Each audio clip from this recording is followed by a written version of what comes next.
Hey guys, welcome back to the channel. This is a story about what if Naruto unlocked his seal in rwby. Before I start, please support for more amazing content and do consider subscribing to my channel and share this video with your friends. This is written by KOG6943 and link in description and support writer. Let's start the video. This battle it's finally ending.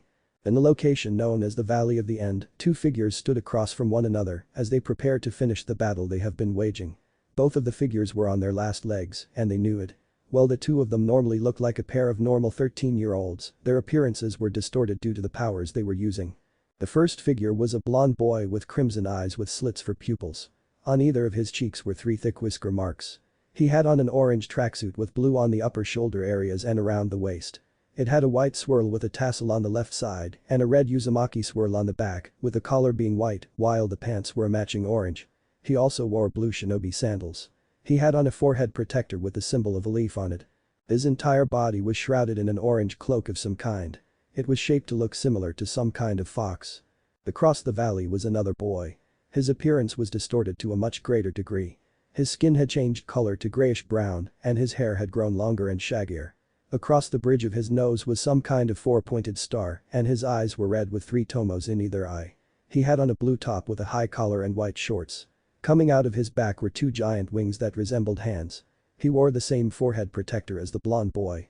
Why? Why would you do this? How could you just throw everything we've been through away so you could go join that freak? The blonde boy shouted. The other boy shook his head. You would never understand. I need power. And this is my ticket to get it. Stand in my way and I will kill you, Naruto. Naruto looked pained to hear that. You are making a mistake, Sasuke. Power isn't worth betraying all of your bonds. He took a deep breath before glaring. I'll just drag your ass back home. Sasuke's glare turned even colder. I won't deny that I enjoyed some of the moments we had as a team. But those bonds make me weak. He crouched in preparation. Killing you will provide me with the strength I need. The two of them glared at one another, knowing that the next move would end the battle. At the same time, they started to prepare their last attacks. The blonde boy raised his one good arm and created an orb of blue spiraling energy. The other boy flashed through some hand seals before gripping his wrist with his free hand as the other generated black lightning. They glared at each other again, waiting for the right moment to strike. Then as one, they both leapt towards one another. Chidori. Rasengan. Boom. Their attacks met head-on, creating an explosion of energy with the two of them at the center, struggling to overpower each other. All of that rampaging power formed a purple condensed sphere around them.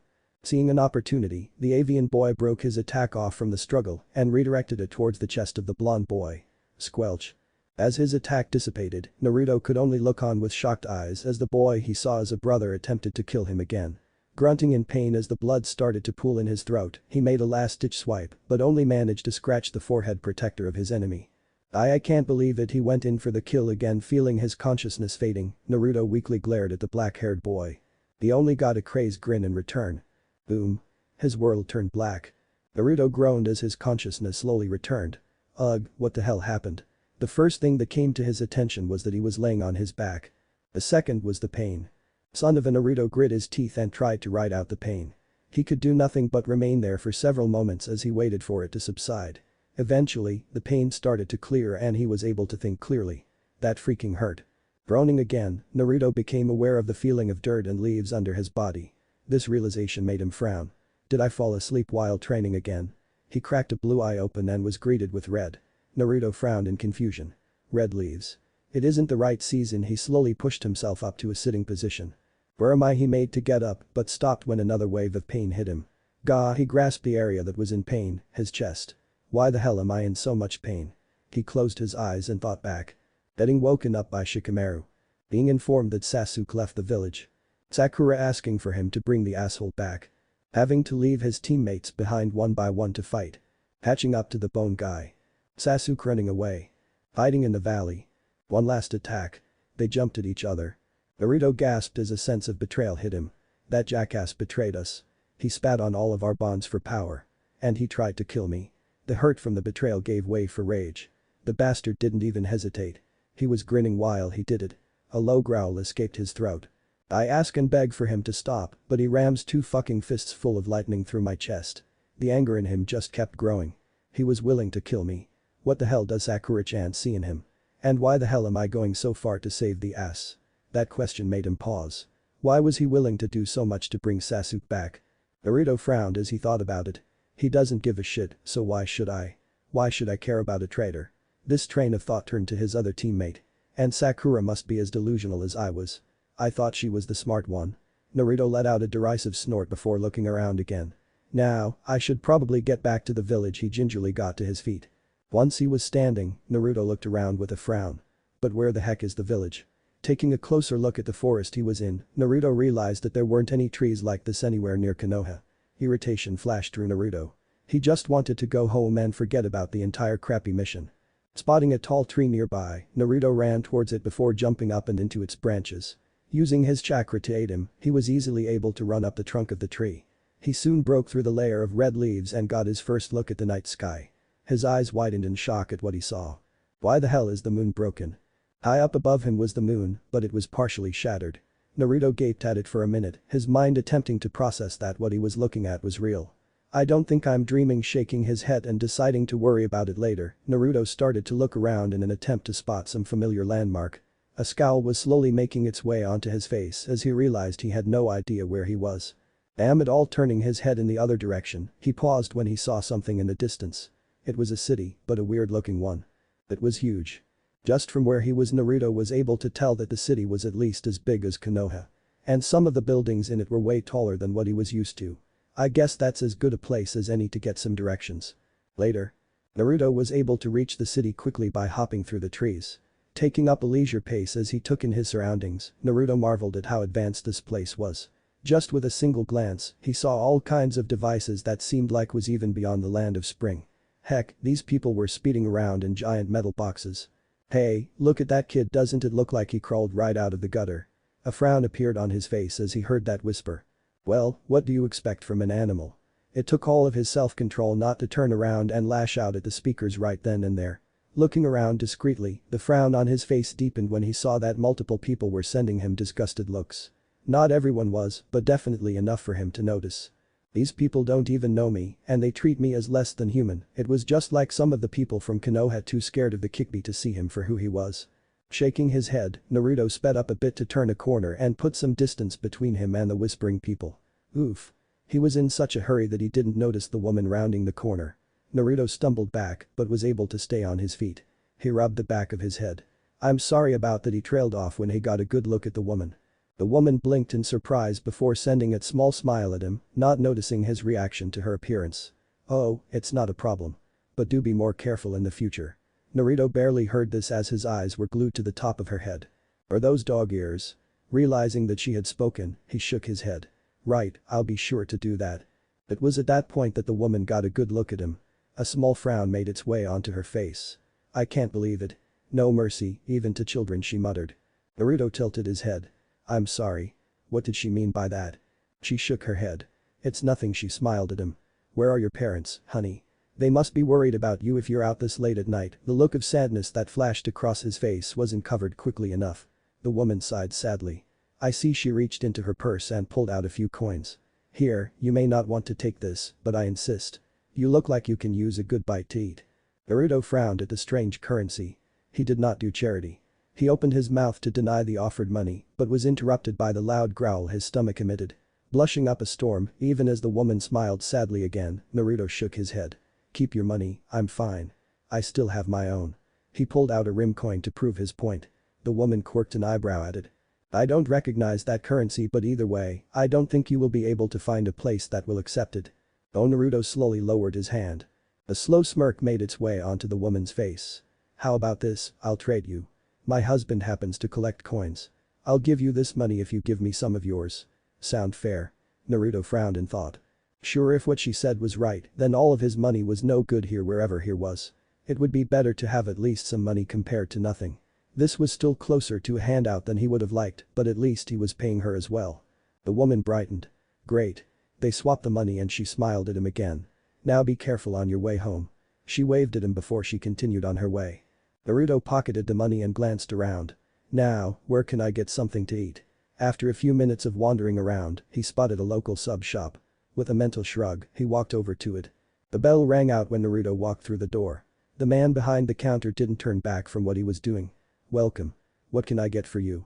He asked. Looking over the menu, Naruto realized that he wasn't sure how much the money he had on him was worth. He spoke up with a sheepish smile. "Sorry, but I'm not used to the local currency. How much can I get for this?" He held out his hand with the money the woman gave him. The man hummed thoughtfully before he turned around. He paused when he saw Naruto. He quickly combed over Naruto's outfit and the state it was in before landing on the whisker birthmarks. His friendly demeanor disappeared instantly. "What do you think you are doing?" Naruto blinked in surprise. "What? I'm get out. How do you expect people to eat in peace with you here?" "What was that?" "I said get out. We don't serve animals here." Shaking in rage, Naruto glared at the man. Looking around, Naruto saw that the people sitting at tables were giving him disdainful and wary looks. Turning his head back to the man behind the counter, Naruto spoke up. "I didn't want to eat the crap here anyways to Bayo." He promptly stormed out and away. Losing himself into a haze of anger, Naruto didn't pay any attention to where he was walking. It's all the same. The looks. The whispers. The treatment. I hate it. Naruto was eventually able to reel in his anger and look around. Now where am I? He sighed. This entire situation sucked. Suddenly, a certain aroma reached Naruto's nose. He instantly perked up and tried to better identify it. "This smell, I know this smell." A wide grin spread across Naruto's face. He spun around and raced towards the source of the scent, a small stand. The name on the stand was A Simple Walk. The grin on Naruto's face grew as he saw what was behind the counter. Ramen.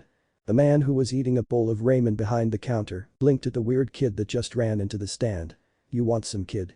He had short brown hair that was combed back, dark eyes, and had some stubble on his chin. His outfit consisted of black pants and a white shirt worn under an apron. Naruto nodded eagerly, happy to see he wasn't about to get kicked out. Sitting down, Naruto pulled out some of the money the woman gave him and held it out. "Please get me as much miso ramen as this can buy me." Smirking at the order, the man took the money. "You sure you can eat all that? This is good for at least a few bowls." "It's no problem to Bayo." "Hahaha. Alright, kid. Just give me a second to grab the fire dust." He turned away as Naruto blinked in confusion. "Dust? How can dust do anything?" The man seemed to notice the confused look on Naruto's face because he smirked before answering the unasked question. I know. It's weird to use fire dust for this, right? Well, I like to think that it add a bit of an extra oomph to the ramen." He reached below the counter and pulled out a small container of some red powder before opening it. "Just watch." Naruto watched with wide eyes as the man seemed to glow with some strange energy. "I'm pretty sure that's not chakra." The man directed the energy towards the container and the powder started to glow. Naruto barely repressed a flinch as a small vortex of fire shot out of the container. "Don't try this at home, kid." The man waved his glowing hand at the pot of ramen and the fire followed its direction. The heat of the flames instantly cooked the ramen to perfection. Naruto couldn't help the drool that dripped from the corner of his mouth. "That's awesome." "I know, right?" The man smirked as he slid a bowl of steaming ramen at Naruto. "I don't get why the actual owner of this stand doesn't do this well. I guess he might be a bit too old for it." Not wasting another second, Naruto grabbed the bowl and dug in. "This is really good. Ichiraku is still better of course, but this is still good." "Oh? That sounds like a challenge." The man nodded. "Just you wait, before you walk out of here, you'll have no choice but to admit this is the best ramen you ever had." This declaration brought a grin to Naruto's face. While eating his current bowl, Naruto thought over his current situation. He was in an unknown city, in an unknown region, and was unable to even use his normal form of currency. He didn't even know any place that didn't use RIM. "Hey, old man. Who the hell you calling old?" "The name's Jack, kid." Whatever. Jack grumbled a bit. "What city is this?" Jack paused what he was doing and turned his head around with a raised eyebrow. Naruto rubbed the back of his head sheepishly at the look but didn't elaborate on why he didn't know where he was. "This is the city of Vale." Naruto nodded while taking another slurp of his ramen. Right, in which country is that in?" Was this still the land of fire?" Jack slowly turned around completely and crossed his arms over his chest. "You mean which kingdom?" "Yeah, that.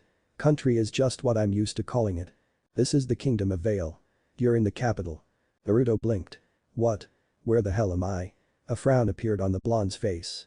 He really didn't want to do this, but it was the only way he was going to get any answers without asking people questions that were going to make them suspicious. "Cool, thanks. Can you tell me where the nearest library is?" Jack frowned. "It's not that far, only a couple blocks. I'll tell you the way, but it is probably closed now. You'll have to stop by tomorrow." Naruto nodded with a wide grin. "That would be great, thanks."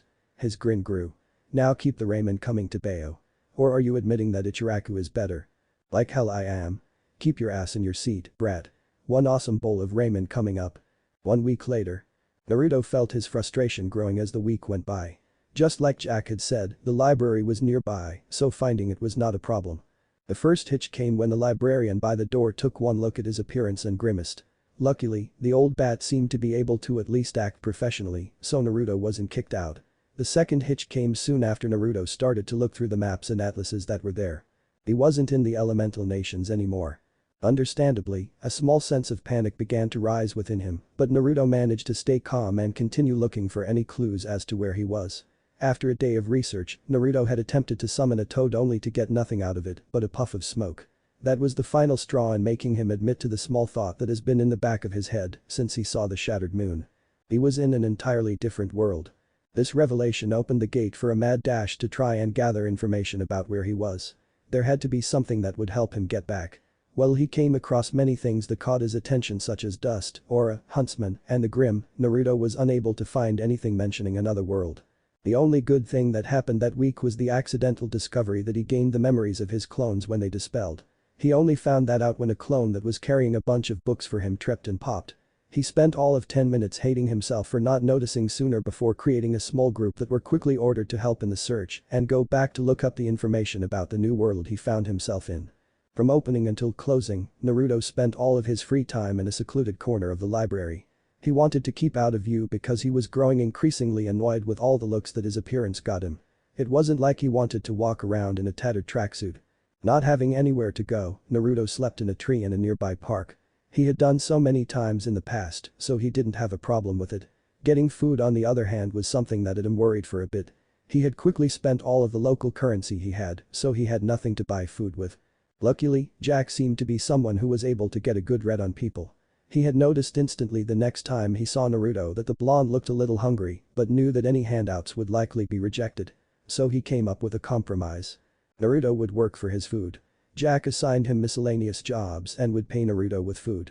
These jobs ranged from taking out the trash to distributing flyers advertising the stand. Naruto was thankful for the chance to earn his meals and even more grateful that Jack withheld from asking questions. Currently, Naruto was walking down the street on his way to a simple walk after getting shooed out of the library when it closed. His mind was on his situation. I've looked through all those books and I still haven't found anything that could help me get home. He didn't want to give up, but it was hard to ignore his slowly discouraging thoughts. His eyes lazily took in his surrounds as he walked down the street. It always slightly interested him to see all of the different stores and the odd items they sold. He had even gone into a few shops when something piqued his curiosity. The presence of the blonde got mixed reactions by the employees. Some stores treated him normally, but with others he was given more of those wary looks or even kicked out. Ow. He stumbled back when someone walked into him. You should really be more careful, kid. The late night streets are no place for a child. There are all kinds of dangerous people lurking about. Naruto glared at the speaker. He was greeted with the sight of a man with green eyes and orange hair. One of his eyes was covered by his long bangs. His outfit was made up of a white suit that was lined with red, a small gray scarf, and a black bowler hat with a ring of red around it. He also had on black gloves, pants, and shoes. In his hand was a dark cane. Behind him were several men dressed in black suits with matching hats, shoes, and red ties. Each of them looked extremely similar to one another, the only variation being that some of them wore red sunglasses or had facial hair. The man shook his head when he noticed the glare. Kids these days, no respect for their elders. He stepped around Naruto and continued on his way towards a dust shop across the street. Keep moving, boys. I don't have all night. The men soon followed after the man with orange hair.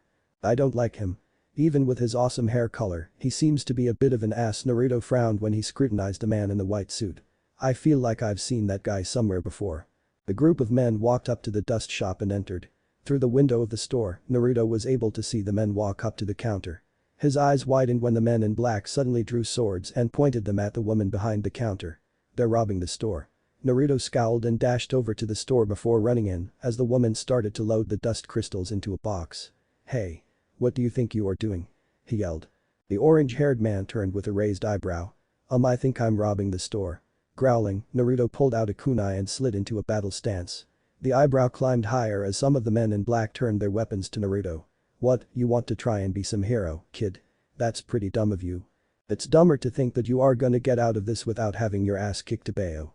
I don't know why you care so much. The man shook his head with a sigh before pulling out a cigar and putting it in his mouth. It isn't any of your business. He lit the cigar. I'm just reacquiring the dust so it can be put to better use. You're stealing. A shrug. Maybe so, but that hasn't stopped me before. He tilted his head. But again, why do you care? I'm not stealing from you. Besides, I hear that this lady has a bit of a mean streak. Just think of this as payback for all the crap she puts the people she meets through. Naruto blinked and glanced over to the woman being held at sword point. His eyes widened when he recognized her. She's one of the people who threw me out of the store the moment I walked in. The man in white noticed the scowl that formed on Naruto's face. You see? I can guess just by looking at your face that you know what I'm talking about. Doesn't seeing this happen make you feel good? At least a bit. It's like karma, in a way.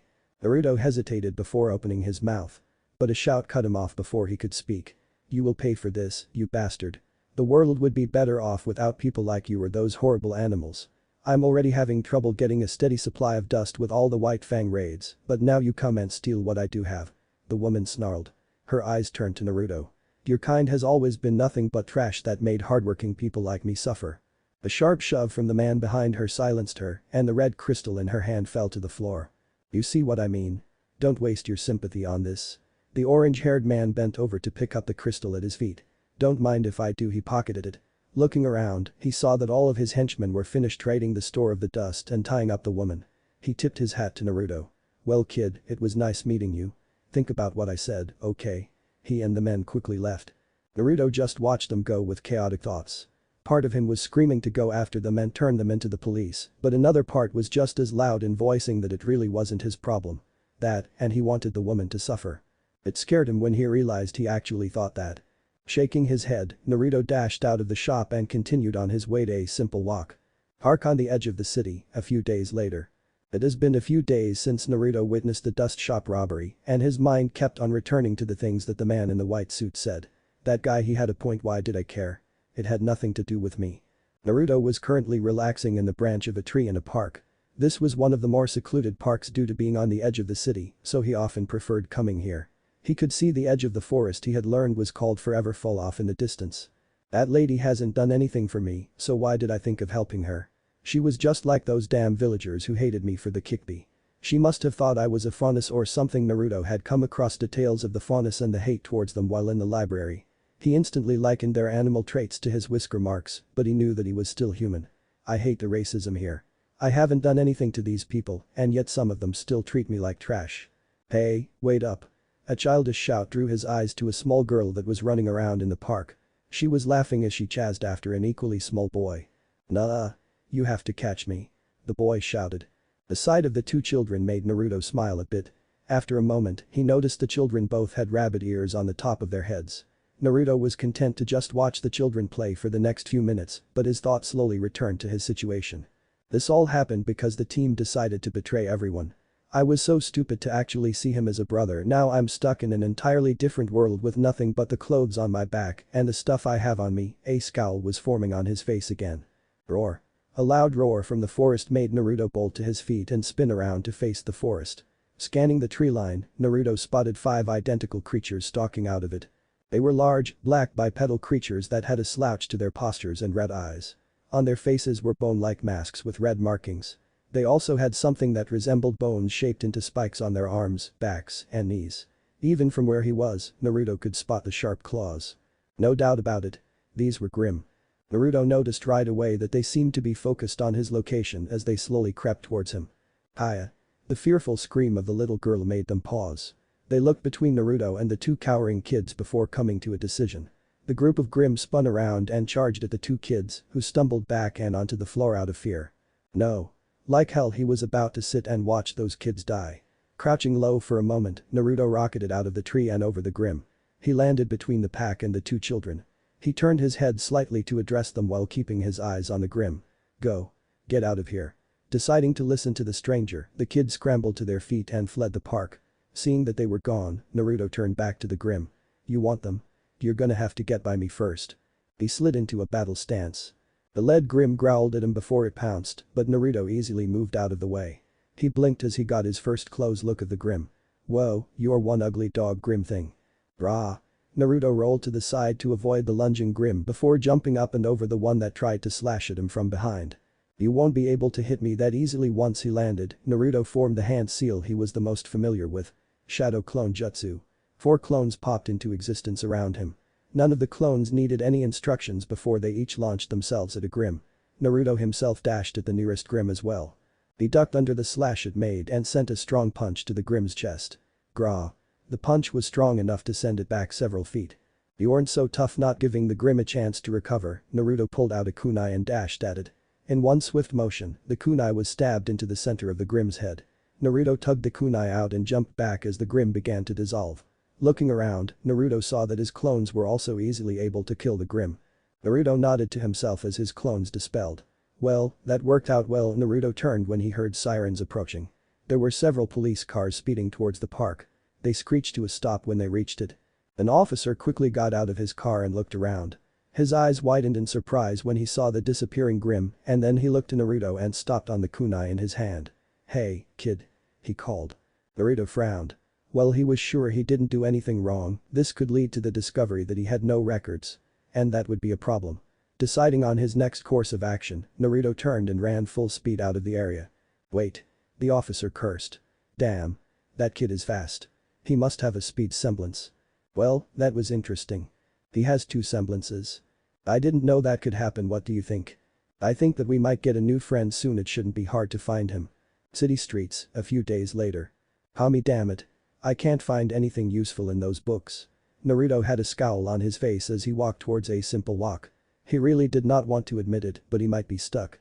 He was unable to find any leads in the library after 2 weeks of searching. At this rate, I will have to leave the city and start looking for leads somewhere else. Excuse me, do you have a minute? Naruto blinked and turned towards the speaker.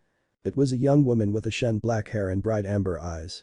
She had on a dark red off-the-shoulders V-neck dress with yellow designs that ended with an upside-down triangle tail on the back, just above the knees. Around her neck was a black choker, and she wore gold loop earrings with a black gem dangling from each, along with a jeweled anklet on her right leg. Her choice of shoes were dark glass high heels. Naruto turned and frowned slightly with his arms crossed. "Yeah." The woman smiled. "I was hoping I could get a chance to speak with you for a bit." Something about that smile set Naruto on edge a bit, but it also gave a safe feeling. He slowly nodded. "That's fine." "Excellent. As thanks for speaking to me, I will treat you to dinner. There's this wonderful restaurant down the street." Seeing the frown on his face deepen, she continued speaking. "Don't worry about the money, I was really hoping to talk to you." "And why would you want to speak with me?" She smiled again. "Why don't we talk about that while we eat? Lead the way." In the restaurant. Naruto had restrained himself from ordering anything too expensive and stuck to a relatively cheap item on the menu while the woman just ordered some wine. "So what did you want to talk about?" Naruto asked. She didn't respond right away. "Well, I find myself curious about you." "Is that right?" She nodded, her amber eyes never moving from his cerulean. "You have some interesting abilities." Naruto stiffened before quickly relaxing again. "I'm not sure I catch your meaning." "I happened to be in the area when those beelds appeared a few days ago. And? I am curious as to how someone so young is so powerful. That, and how you appear to have more than one semblance." Naruto frowned again. "Sorry, but I'm not going to be spilling my past or my abilities to a stranger." Instead of reacting in a negative manner like he expected, the woman actually seemed pleased with his response. "That's a good idea. It is never wise to reveal all your cards too early." Naruto was getting seriously confused by this woman. Didn't she want me to answer her questions? "There's something else that I wanted to ask you. Why didn't you step in to stop the dust store robbery that you witnessed?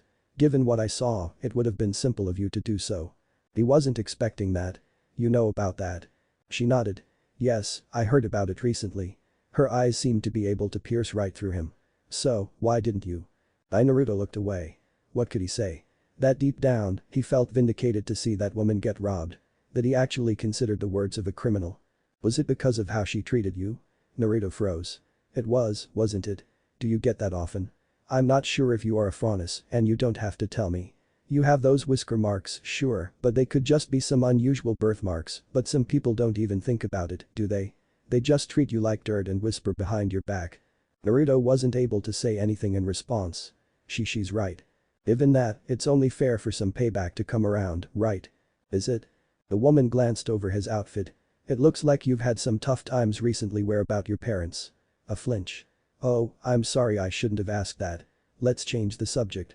You have been spending a lot of time in the library, right?" And if not that, then you often work at a nearby ramen stand. Do you not spend any time with friends? Do they not stick by your side when you get treated unfairly? Naruto flinched again. His hand moved to the hole in his tracksuit without him realizing it. The woman's eyes followed his movement and analyzed his response. Oh, they tried to hurt you. Is that really a friend then? Stop, Naruto said quietly. But she's right. He isn't a friend. Only a traitor. And they haven't stuck by my side. They were all happy with their families while I was left alone. Some of them even laughed when I struggled. Would you like me to be your friend? Naruto's head snapped around with wide eyes. I want to be your friend if that's okay with you. I promise to never betray you like the others did. It isn't fair that you have been treated like this. You are a great person. You didn't hesitate to jump in and save those children, completely ignoring the risk you put yourself at. Wow. She smiled at him. You have been living in the park, right?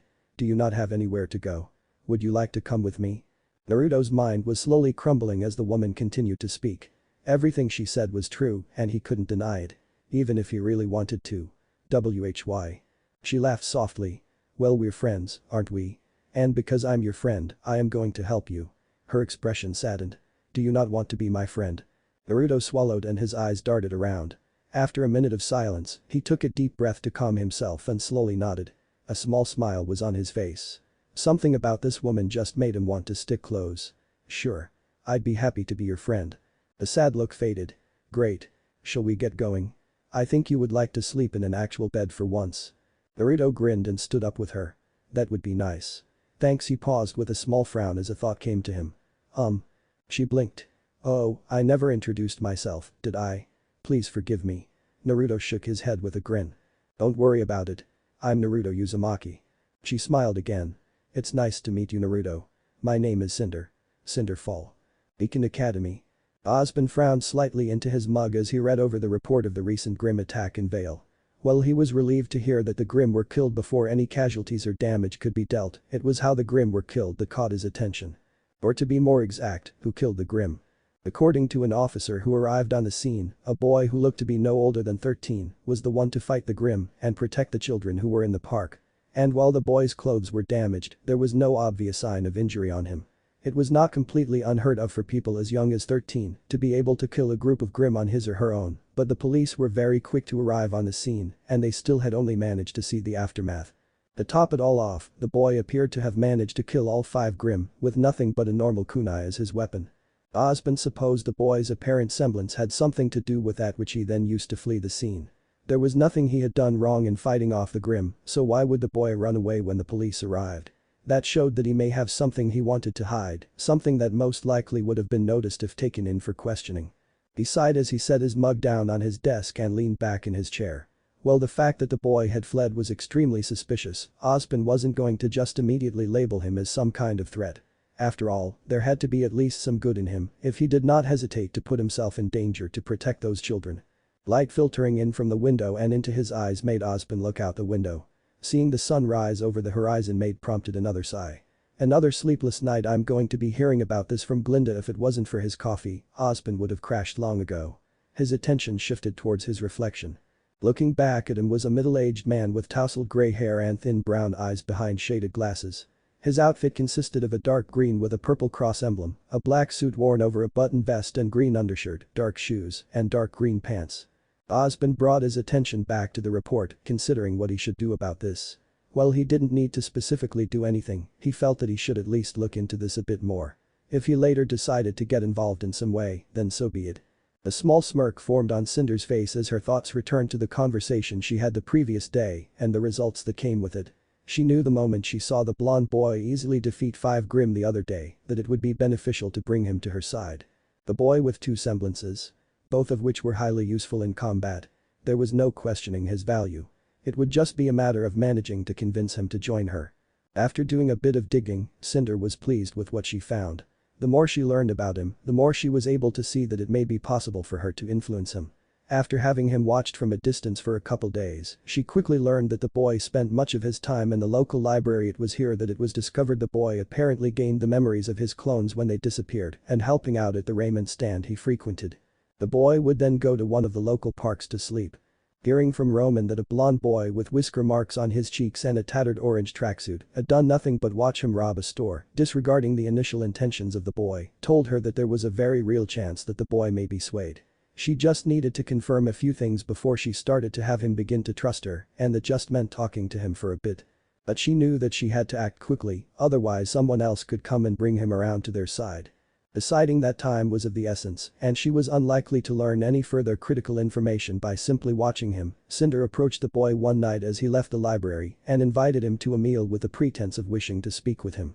He was understandably hesitant about it but relented in the end. Cinder knew that she had to choose her words carefully while portraying the right demeanor, or else she wouldn't be able to have him react the way she wanted him to. Opening the conversation with stating that she was curious about him and his abilities, Cinder inquired about how someone so young was as strong as he was, along with how he seemed to have two semblances. His refusal to answer her questions pleased her. Not being open with his past and abilities showed that he wasn't stupid. It was extremely foolish to give out such information in public and to a stranger no less. She couldn't count all the times that Ramen has said too much while taunting his opponents. It was part of the reason that she was reluctant to give him further details on the plan. The answer the boy gave showed that he at least wasn't completely loose-lipped. Following the refusal to delve into his past, Cinder brought up Ramen's store robbery. Seeing that he seemed to become conflicted when she asked why he didn't stop the theft, Cinder decided to test a theory. And it paid off. The woman that was being robbed was well known in some circles for her great prejudice towards foreigners. The fact that the boy had those whisker marks on his cheeks gave him the appearance of a foreigner at first glance to some. Cinder played on this and brought up the treatment that the boy must have been given. His reaction was all the information she needed to confirm that he had experienced unfair treatment in the past. This gave way to the slow process of unbalancing his mental state and thought process.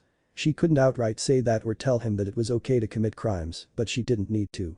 She only needed to have him consider her words. The next part of the conversation and how it went would depend greatly on how well she could emulate sincerity in her words and expressions. Cinder had asked about his parents, knowing that he most likely didn't have any.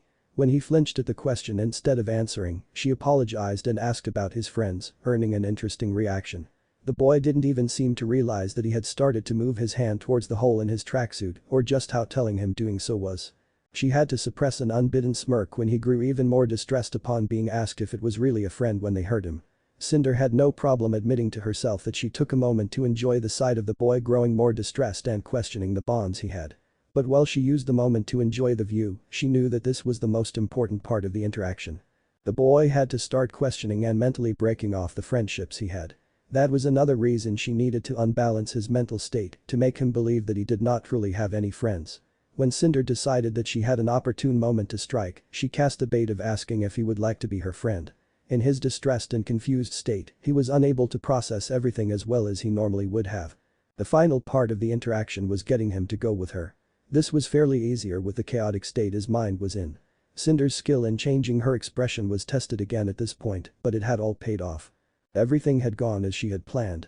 She had managed to get him to further question his sense of right and wrong, discard his friendships, and willingly go with her.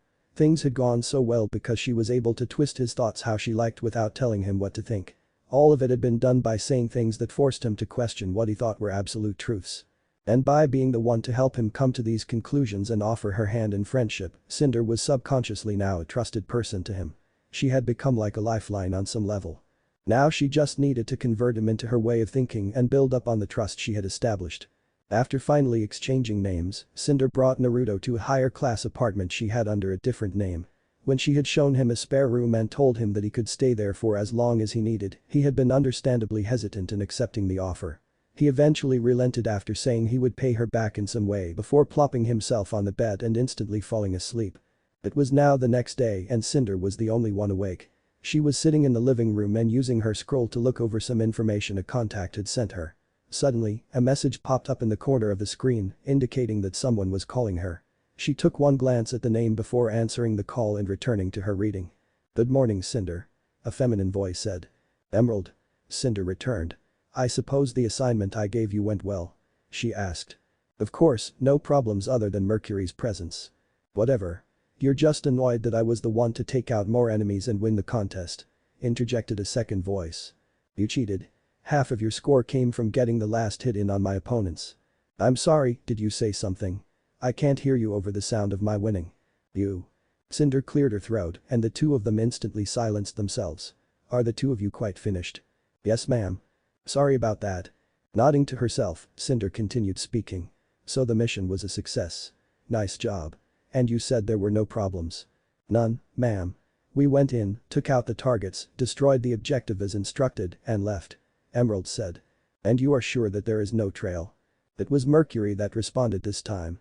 Positive. We disabled all camera feeds in the area and didn't leave anything behind. A satisfied look crossed Cinder's face. Excellent. That should tell our other associates the dangers of crossing me. You two are allowed to relax. I will contact you if I need something. Cool. Thank you Cinder? Emerald asked. Raising an eyebrow, Cinder responded. Yes Emerald. I was just curious. How did your recruitment go? Did you get the kid to join? She asked. Cinder glanced towards the hallway for a moment, a small smirk on her face. I convinced him that I was a friend and got him to come with me. He does not have the right mindset yet, but it will happen with time. Is this kid really worth it? Mercury asked skeptically. The smirk on Cinder's face grew. Do you not remember what he was able to do? I have no doubts that he will be useful. She paused when she heard the sound of movement nearby. I have to go. It seems our new friend is awake. Alright, talk to you later. Got it. Cinder ended the call before turning her head to Naruto as he hesitantly walked in. In the other room. Cerulean eyes cracked open as Naruto woke up but slowly closed again.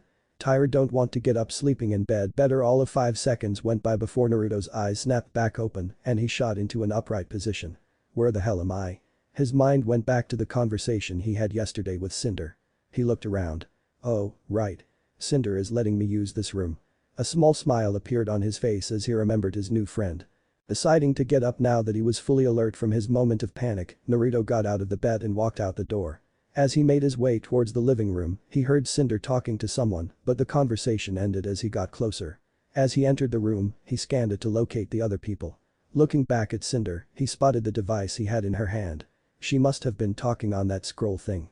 It was extremely confusing for him at first when he learned that the device had the same name as the things people used back in his world for item storage. Naruto was about to walk further into the room, but a wave of nervousness hit him. What if she regretted offering her friendship and letting him stay here? His worries were put to rest when Cinder turned to him with a small smile on her face. Morning, Naruto. Did you sleep well? She asked. Naruto grinned back. Yeah, it was great. Thanks for letting me sleep here. That was the best night of sleep I've had in a while. She frowned slightly. That's probably because you've been sleeping in a tree recently. He rubbed the back of his head with a sheepish chuckle. Cinder shook her head in amusement. No matter. Are you hungry? I haven't had breakfast yet, so we can eat together. Although that sounded extremely appealing to him, Naruto looked uneasy. I don't want to be even more of a burden. I'm already really grateful for doing this much to help me. I told you not to worry about it. I'm actually a little better off than most, so it isn't placing a burden on me to do this. Plus, I want to. She got up and walked towards the kitchen while waving him over. Now come on. I don't really have much here, but cereal is fine, right? Naruto frowned, but slowly nodded. That's fine with me. He trailed after her and they were soon sitting at the table. So, how do you want me to repay you for this? He asked. Cinder raised an eyebrow. You are really adamant on that, aren't you? Of course, Tobeo. He frowned and looked down and thought. I can pay rent, but I need a job. She sighed. Rent would be fine, but I get to choose the amount. She looked him in the eye. No arguing that. I can use my rooms however I want. That includes the price of them. Fine, he would just have to look at this as a really affordable place to live. And for a job. Why don't you do missions? Naruto blinked in surprise. As in the missions that huntsmen do. Those. A nod. Don't I need to be a huntsman? The thought of doing a mission or two for some money had occurred to him in the past, but he never did any, not that he could. Not only was he not a huntsman, but he was also too young. Sure, he could transform, but he would still need to have the documents to perform the mission. Cinder smiled at him.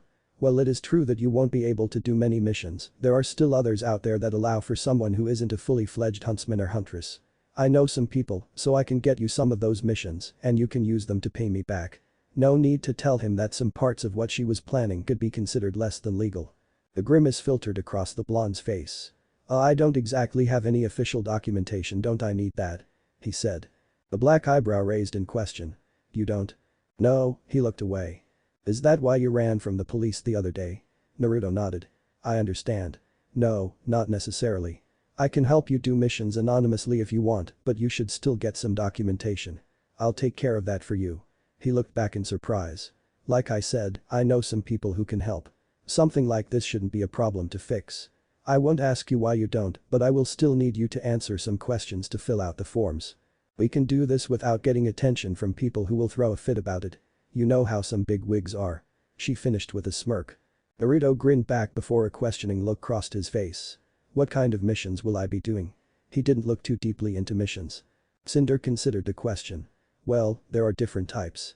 I'll let you choose what you want, but some of the missions range from rescue, elimination of Grimm, defending targets or locations, bounties of criminals, and escort missions." Sounded a lot like the mission system back in Konoha. Okay, he could probably do most of those.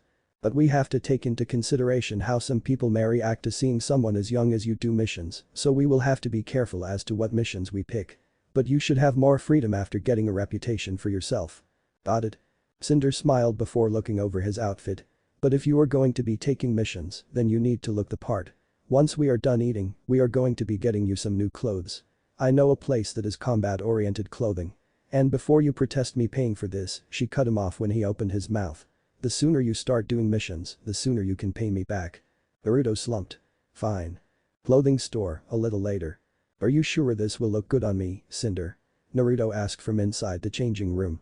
The two of them had left the apartment and Naruto followed Cinder as she led him to a clothing store she knew of. "Yes, Naruto. I'm sure of it. Why, do you not like it? How much fashion sense did a kid who ran around in an orange tracksuit have?" No, it's great. It's just." Cinder quirked an eyebrow as he trailed off. "It's just," she prompted. "I was kind of hoping for more orange," was he pouting. "Balsam orange is fine, having an entire outfit with nothing but orange is a bit much, Naruto. I already relented with the amount I gave you. Now would you please come out and show me?" She heard him sigh. Fine, the curtain pulled back and Cinder couldn't help the smirk that appeared. She did a fantastic job. "I feel a little weird in this." Naruto's new outfit was entirely dark gray.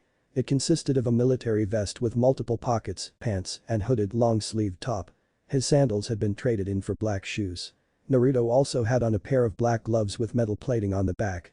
His necklace was tucked under his shirt. Cinder's smirk fell a bit when she spotted what he was wearing on his head. "Is there a reason that you are still wearing that headband?" she asked him. Naruto blinked before reaching up and taking it off. He smiled at it. "I'm used to wearing it. Plus, this is what everyone where I'm from wears." "Well, not everyone, I guess." Cinder quirked an eyebrow. "But why do you refuse to take it off?" A small frown formed on his face. "Why would I? I'm proud to be able to wear it. This is the symbol of my home. To not wear it is like breaking off all the attachments and bonds I have with everyone there." She frowned a bit. "The same bonds that they already trampled all over?" Naruto froze. "Naruto, I just don't think it's worth cherishing if they won't do the same." She stepped closer to him and placed a hand on his shoulder. "They don't deserve that kind of devotion to you after everything that's happened." Naruto looked at her with wide eyes. "But that's." He looked down at the object in his hand. "Is she right?" A small sense of resentment bubbled from deep within him. He has always done his best to please everyone in Konoha, and what has it gotten him? Nothing. He's even fought with his life on the line to protect it, and people still gave him wary looks and avoided him. Why should he cherish something like this when they irrationally fear him because of the Kickbee? A small scowl formed on his face, but he was still reluctant to get rid of it. It was given to him by Iruka. He didn't doubt that bond. Cinder's frown deepened slightly when she noticed that he was still hesitating. Deciding not to push her luck, she spoke up. "I'm not telling you that you have to get rid of it, but think about what I said." She paused as an idea came to her. With a small smile, she opened the small bag she had with her. From it, she pulled out a red cloth with a pattern on it that was of the same style as the one she had on her outfit. She held it out to him. "Plus, I think this would look much better with your outfit. Why don't you tie it on like a headband?" she asked. Naruto looked at the item with wide eyes. He glanced between it and the forehead protector, unable to make a decision. Knowing just what to say, Cinder spoke up again while plastering a worried and slightly hurt look onto her face. Do you not like it?" "I understand if," she began with a hurt tone. The blonde's eyes widened even further in panic and he shook his head rapidly. No. It's great. I'm just surprised about it. You're doing so much for me and giving so much." She smiled at him. "Well, we're friends. I don't need much of a reason more than that to help, right?" This answer stunned him into silence. After a minute, a slow smile crept onto Naruto's face and he nodded. "Right." Pocketing the forehead protector, Naruto took the cloth from her and tied it around his head. Cinder was grinning widely on the inside when she saw this. It would seem that she was making more progress in having him sever all attachments and bonds he had. She slipped a small smile onto her face when Naruto looked back to her. He soon grinned back. Cinder nodded. Well, going back to your outfit, it looks great on you. You have nothing to worry about. Naruto looked into a nearby mirror to inspect his appearance. After a moment, he smiled again. Well, I guess I do look pretty cool in this. I agree. Cinder's place, 1 week later. I received the first list of missions that are available for you to take. As I had said, there isn't anything too serious here. You will need to build up a reputation for yourself if you want to start getting harder ones. Cinder said. She and Naruto were sitting across from each other at the table. She pressed something on her scroll. I sent the information to your scroll. She had bought a scroll for Naruto the other day when she realized it would be better for him to have one. He initially protested like every other time she tried to do something for him or give him something, but he eventually relented. What Cinder was slightly confused about was how he seemed completely new to using a scroll. It was like he never held one before. Naruto nodded and looked down at his scroll. After some hesitation, he selected the file Cinder just sent him and opened it. He withheld a sigh of relief from being able to do so on his first try. Looking over the list, he frowned a bit. You really weren't joking, were you? There isn't much here. It isn't too terrible. There are a few grim elimination missions on there, but nothing worse than a moderately sized pack or two of beels. It shouldn't take you too long to start getting harder missions, even more so if you are fast in completing the ones you have. She looked at the list. Which one do you think you will start with? Be considered his options. I think I'm going to go with that elimination mission you mentioned, something simple. It's just to clear up some of the beels that have been inching closer to the residential districts on the north side of the city, so I should be able to finish it quickly. Cinder nodded. I'll make sure the person who issued the mission knows that someone accepted the mission. She paused. Have you decided on whether or not you want to do this under your name? Naruto frowned and crossed his arms as he thought about it. I don't really see why I should. Is there a benefit to doing this anonymously? It would be beneficial for my plans, yes. She spoke up. I think you should. He blinked in surprise. You do? Yes. It would be better for you to not be traceable for 2 reasons. The first is that if people find out that someone your age is taking missions, it might cause some annoyances. The blonde eyebrow went up. How so? Well, you of course know of Signal Academy. As well as Beacon. A nod. Most people your age are still in Signal, not taking missions. That is normally left for Beacon Academy students, and they are usually at least 17 years of age. If someone who is 13 grows a reputation of completing missions, people will start to notice. Okay. And the other reason? Naruto, you have 2 semblances. Naruto stilled. Don't you think that people will start asking questions when they see you move at impossible speeds and create clones? Naruto looked away. I forgot about that. People here only have one ability, but I have all of my shinobi skills, he sighed. You're right, it would be better for me not to be traceable. He pouted. But that means I can't wear my awesome outfit outside of missions. Cinder's lips shifted into a small smile. No, I suppose you can't. But that's why we got you other outfits. She wasn't going to let him own only one outfit. He had worn the outfit with the fox on the back the day he bought it, before setting it aside to make sure it wasn't damaged before his first mission. But the cloth she had given to him was still tied around his head. A thought came to Naruto. Maybe I can go back to wearing my forehead protector while on missions. She pondered. He didn't notice the small twitch of Cinder's eye.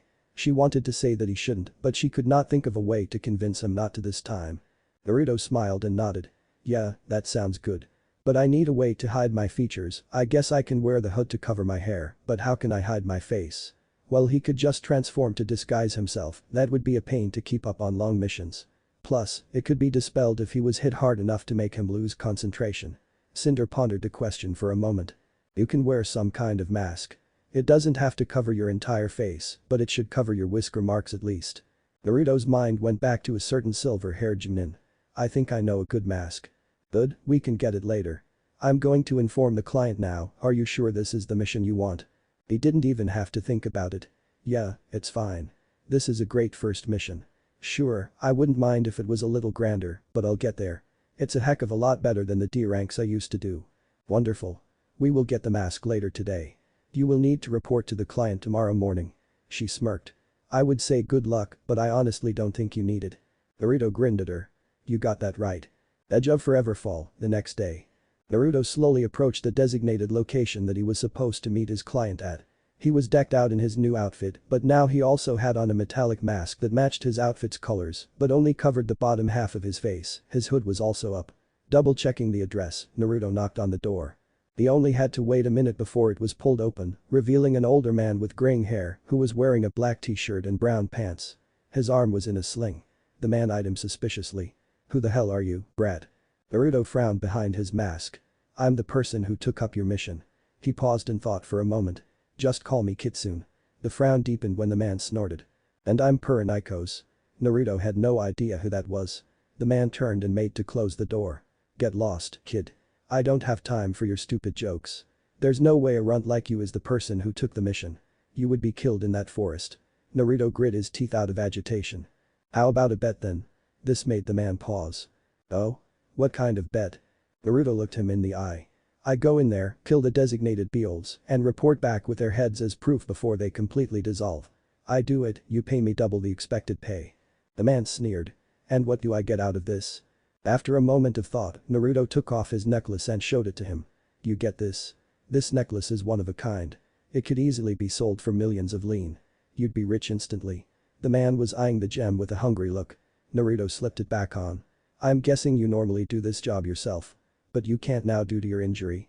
The man slowly nodded. "Yeah. I normally go out with a couple of friends and do it. But I'm hurt this time and they are out of town." "What of it?" "Then that would mean you would have no problem going into the forest later on to retrieve the necklace from my corpse if I happen to die in there, right?" This question stunned the man. After a moment, Naruto got a smirk in return. "Yeah, you'd be right about that. I would have no problem going in there and picking up my prize." Naruto nodded. "Good. Then do we have ourselves a bet?" He offered his hand. "Ha. We do indeed. Try to at least put up a fight before you die in there." The blonde scowled before turning and starting to walk towards the forest. "Hey, kid." Naruto paused and looked back. "You bring back one that's still alive and I will triple the pay." "Why do you need a living one?" The man shrugged. "The fur of the beetles can be collected for some later use. But it dissolves along with the rest of the body when the thing is killed, so it has to be collected while it is still alive." "Fine." Naruto turned and continued walking away. Once he was far enough into the forest that he couldn't be seen from the cabin, Naruto jumped into a branch and proceeded to tree hop to the location that the pack was supposed to be. Going at the speeds he was going at, he was able to get to the area within 10 minutes. He came to stop on a branch of a tree that was on the edge of a large clearing in the forest. In the center of the clearing was the pack of beetles. After taking a single look at the pack, a thought came to Naruto's mind. "Moderate size my ass. That's at least 40 beetles." Naruto sighed heavily as the Grimm picked up on his presence and turned towards him with growls. Slipping out a kunai and creating some clones, Naruto spoke up. "Okay, would the first volunteer please step forward to get beheaded?" Back at the cabin, 20 minutes later. Knock. Knock. The man frowned heavily from his seat when he heard the knock on his door. Who the hell is it now? It couldn't be that kid, there was no way he survived a beowulf pack that big. Knock. Knock. "Give me a second." Muttering under his breath, the man got up and walked over to the door. He started to speak as he opened it. "I already told the last cop that I didn't have anything." He slowly trailed off at the sight before him. The kid from before was standing in front of him, whole and unhurt. Behind him were over 40 identical copies of the boy, each holding. His jaw dropped when he saw the smoking heads of the slain beetles. He slowly looked back to the one in front of him. He couldn't see it, but he could just feel the smirk on the brat's face. Seeing that he had his attention, Naruto spoke up. "Well, I killed the pack and brought back proof. I think it's safe to say I won the bet." Emotion for the clones to move aside. They did so, revealing a tied up and knocked out Beowulf behind the small crowd. "And I even got you the living one." He crossed his arms. "So, do I get my triple pay?" The man just stared at him. After a minute, he laughed uncontrollably. "Ha ha ha. I like you, kid. Sure, I'll pay you triple the price. You mind bringing the knocked out one to the back? I'll get to it right after this." Naruto nodded and quickly formed clones to transport it. The man raised an eyebrow. "Nice semblance, kid. You're definitely a lot stronger than I was when I was your age. Heck, I dropped out of signal before I even got halfway through." He turned away. "Give me a second to grab the money." Naruto nodded and turned away as he waited. The clones holding heads had already dispelled, leaving nothing but nearly completely dissolved Beowulf heads all over the ground. After a minute, Naruto heard footsteps behind him. "You got the money?" He turned and paused when he saw the gun leveled at his face. "Yeah, I got it. But like hell I'm about to pay some fucking brat." The man grinned as he pulled the trigger. Bang. The grin quickly fell when instead of falling to the ground as a corpse as he expected, Naruto exploded into a cloud of smoke. "What the hell?" he muttered. "Hey. We had a bet and I won. Don't get all pissed off that you lost." The man spun around when he heard a voice come from behind him. Naruto was standing there with his arms crossed, looking completely unhurt. The man growled. "Welcome to the real world, brat. Why the hell should I pay you when I can just kill you now and take that necklace?"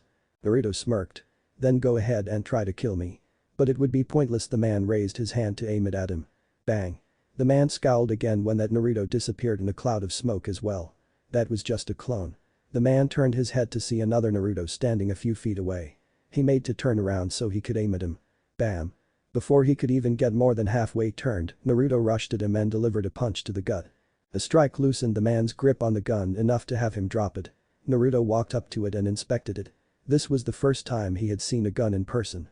Coughing up a storm and clutching his gut with his good hand, the man attempted to get to his feet. You have two semblances." He coughed again. "How can you create clones and move that fast?" Naruto grinned. "I'm just special that way. You fucking brat. I'll kill you." The man's form started to glow as he drew on his aura. "I'll enjoy hearing you scream for mercy." A thrust of his hand created a fireball that shot at Naruto. Seeing the danger, Naruto simply stepped to the side. "Wow, he sucks. That thing was so freaking slow. The team's fireballs would outstrip that thing easy." He spoke up. "Do you have any training at all? That was sucked so bad." "Shut up. Just die." Another fireball was dodged. "No thanks. I like living." Whoops. Naruto ducked as another fireball shot at his head. "Hey, I think you're getting better. I almost felt the heat from that one." This served to infuriate the man even more. "You. Damn. Brat." He raised his hand up. A larger fireball was soon charging up in it. He leveled it at Naruto. "Dodge this one." He fired it. Naruto had to admit that this fireball was both larger and faster than the others, but at the same time, it was still not enough. Taking a quick glance behind him, Naruto grinned and moved out of the way. The man's eyes widened in horror when he saw that the fireball was instead about to hit something else. His house. Boom. Naruto whistled. "Wow, that sucks. You should be more careful." The man slowly turned his gaze to Naruto. You'll pay for that." The blonde shook his head. "No, I actually won't. By the way, do you think it was a good idea to start a forest fire?" The man's eyes widened in alarm and his head shot towards the forest which was now burning. Naruto held a hand to his ear as sirens were heard nearby. "I think that's my cue to get out of here." Police cars and fire trucks were now within sight. "For the record, this was all your fault." He dashed away. Cinder's place, later. Cinder raised an eyebrow as Naruto finished telling her how his first mission had gone. "So the client attempted to kill you?" "Yeah. He didn't think I would be able to do the mission. So when I returned, he thought that he could get out of paying by killing me. Why did he have such terrible luck with missions? It seemed like he never got a mission that didn't go wrong in some way. And to top it all off, you didn't get paid," she added. "Now who said that?" Naruto grinned before pulling out a stack of bills from his pocket. Cinder blinked in surprise. "Where did you get that?" Naruto grinned widely. "The asshole had asked me to move the living Beowulf out back, remember? Those clones hadn't dispelled yet when he started to attack me. They were waiting for him to come around to confirm that the Beowulf was in the right place. When they heard the fight going on, they took it upon themselves to make sure payment was received." He sighed. "I finished the mission, I got the money, but I didn't make a reputation for myself." "I wouldn't be too sure of that." Naruto tilted his head when he heard that. Looking at Cinder, he saw a smirk on her face. She showed him an article on her scroll. "The man was arrested for arson soon after you left. When questioned, it was quickly discovered that it happened due to a fight between him and someone else." She looked him in the eye. "Someone who was able to move at superhuman speeds and create clones of himself. This mysterious person was able to slay a pack of 40 beowulfs and return without a scratch within half an hour." A grin was spreading across Naruto's face as he read the article. "Hell yeah. I'm such a badass to Bayo." He looked to Cinder. "How long do you think until I will be doing other missions?" Cinder considered the question. "It shouldn't be too long. Maybe a month or two at most. Things should start picking up soon." Naruto grinned. He was absolutely looking forward to doing other missions. Cinder's place, 2 weeks later. Naruto sighed as he stared at the ceiling from his bed. It has been about 2 weeks since Naruto's first mission and he has thrown himself into taking others since then. He still didn't get anything of significance, but he knew that he had to build his reputation up. In order to speed up the process a bit, he started to take missions every day, but he was taking so many missions at a fast rate that Cinder actually told him to tone it down a bit and take a break. Although he was reluctant to do so, he eventually gave in after she gave him a look. The mere memory of the look was enough to make a shiver run down his spine. It wasn't like he was trying to overwork himself, he just really wanted to pay her back. He was still extremely grateful for everything she had done for him and had already started to pay her back somewhat by giving her some of his pay for each mission, but he still felt like he owed her somewhat. The problem was that now Cinder had denied him from taking him any missions for the day, so he was at a loss as to how he was going to spend his time. Thinking back, ever since he had arrived in this world, he had spent all of his time looking for a way back or helping out at a simple walk. Naruto paused. After a moment, his eyes widened. I haven't had any ramen in 2 weeks. He immediately sprang to his feet and was rushing towards the door. Cinder quirked an eyebrow at him as he left. What has you in such a hurry? I know you aren't going out on a mission. He stopped moving towards the door and turned to look at her. I'm heading to a simple walk. I haven't had any ramen in 2 weeks. A small smile appeared on her lips. Oh, that is tragic. Be sure to not cause any trouble.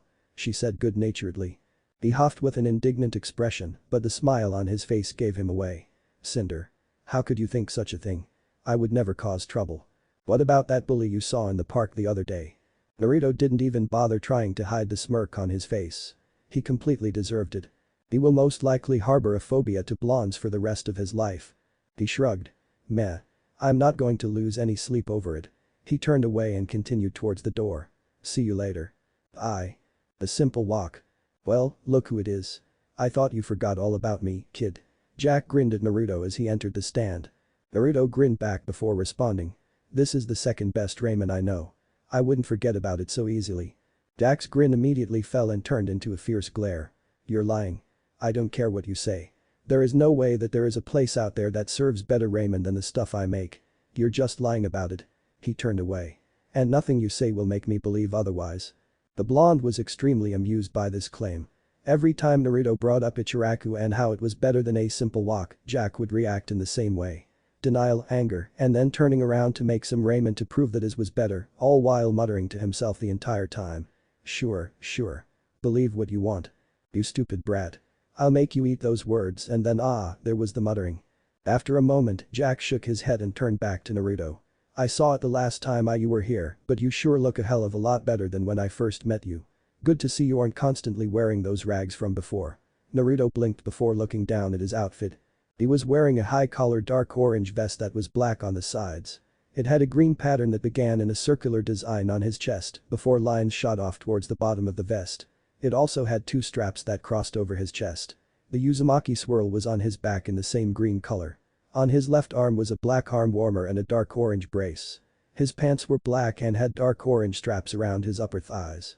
Naruto's choice of shoes were some black boots with silver buckles. He finished off his outfit with a headband that Cinder gave him. Naruto had to admit, despite his initial reservations, he definitely liked the new outfit better than his old tracksuit. He looked back to Jack with a grin. Yeah, I like it a lot. Jack nodded. It suits you. He turned away again. You want the same as usual, right? A confirmation made Jack grin. Alright, leave it to me. He started preparing the food in his usual flashy manner. Naruto grinned as he watched the show. It was always entertaining to watch Jack cook. His performance was even a small local attraction. Jack enjoyed putting on a show for the customers and the pleasure he saw made it worth it. The tips didn't hurt either. As Naruto watched the flames dance and cook the food, someone else entered the stand and took a seat next to him. Naruto didn't pay the newcomer any mind as he just waited for his ramen. Jack glanced back to see who had come in and his eyes widened a fraction when he identified the man. As he turned back, he addressed the man. Well, I must say, this is a surprise. You haven't come here in a while. Naruto blinked in minor surprise at the fact that Jack knew this person before taking a quick glance at the person next to him. He was greeted with the sight of a middle-aged man with gray hair wearing a suit. The man sent a small smile to Jack. It occurred to me that I haven't stopped by in a while, so I did. How have you been, Jack? Jack smirked. Pretty good. It has been pretty peaceful lately, well, unless this brat is here. He thumbed towards Naruto, who just rolled his eyes. The man smiled. You shouldn't insult your customers like that. What will people think if the cook is rude to them? If they can't deal with a little humor, that's their problem. Anyways, what do you want, Ozpin? The usual. And is it not a problem for you to be away from work in the middle of the day? Jack asked. The man, Ozpin, nodded with a smile. Yes, that sounds good. As for if I should be here now, I am sure that my colleagues can handle whatever problems that may arise. Jack scoffed but didn't pursue the topic. Sure, coming right up. Just let me finish this bowl first. He channeled some aura and the fire dust began to glow. With a little dust manipulation, a vortex of flames was created and sent at the ramen. Jack scooped up a portion of it and poured it into a bowl before giving it to Naruto. Here you go. His smirk grew. Prepare to admit this is the best ramen you've ever had. With a wide grin, Naruto took his first bite. A hum of satisfaction escaped his mouth as he tasted the ramen. He swallowed before speaking up. Your ramen gets better and better every time, but I still gotta say Ichiraku is ahead by just a bit. A low growl came from Jack as he scowled. That's impossible. My ramen is perfection incarnate. Ozpin just watched the interaction with an amused look on his face. Your ramen is good, true. But you don't have that final push that makes it the best. He turned back the stove. Whatever. I'll have you admit my ramen is the best, just you wait. He got out a new pot and glanced back to Ozpin. Sorry about that, Ozpin. Just something the kid and I have going. Ozpin smiled and waved it off. It isn't a problem. I know how prideful you are of your delicious ramen. Jack nodded and got to work. Ozpin turned to Naruto, who had returned to his bowl. Hello, I am Professor Ozpin. Pleasure to meet you. Naruto took another gulp of his ramen before placing his bowl down and quickly wiping his mouth. He grinned at the man. Hi, I'm Naruto Uzumaki. He quickly returned to his ramen after saying his name, eliciting another amused look from Ozpin. Ozpin discreetly took in the appearance of the boy next to him. After doing some further research, he was fairly confident that the boy, Naruto, was the boy who had fought off the Grimm a few weeks ago and defended the kids. Because he wasn't there to get a first-hand look of the boy's appearance, it had taken a little longer for him to comb through all of the blondes in the city. While the description of his outfit helped somewhat, Naruto had stopped wearing it a few weeks ago. After a few days of searching, Ozpin had learned that someone matching Naruto's description was a frequent visitor of the city's main library, as well as a simple walk. Ozpin had followed up on these leads, only to learn that the boy hadn't stopped by them recently. This meant that he was at a dead end in his search. Despite knowing Jack for many years, he had never asked him about Naruto. This was because Ozpin was someone who liked to keep his plans to himself unless he needed to share them. Asking Jack would mean that it became obvious that he had taken an interest in Naruto, but after a couple weeks of fruitless searching, Ozpin decided it would be best to simply cut his losses and ask Jack. Imagine his surprise when he saw a blonde boy sitting at the counter and waiting for his ramen. Ozpin knew right away that this was the person that he was searching for. Being cautious in his approach, Ozpin walked up to the counter and took a seat. After a small chat with Jack and ordering his food, Ozpin was finally successful in learning the boy's name. Taking a moment of contemplation, Ozpin decided upon his course of action. He turned back towards the counter and spoke up. You know, Jack, it still surprises me that you choose to work here so often. Years ago, I never would have thought that you would take a break and relax from your normal activities. Naruto blinked in interest at this. Jack raised an eyebrow when he heard the comment from Ozpin, but he didn't question it. Yeah, I never would have thought it either, but I enjoy it. It's a big difference from what I was used to, though. Naruto quirked an eyebrow. Ozpin smiled. Of course. I have no doubts there. Do you still keep up with everyone and everything? The cook shrugged. For the most part, yeah.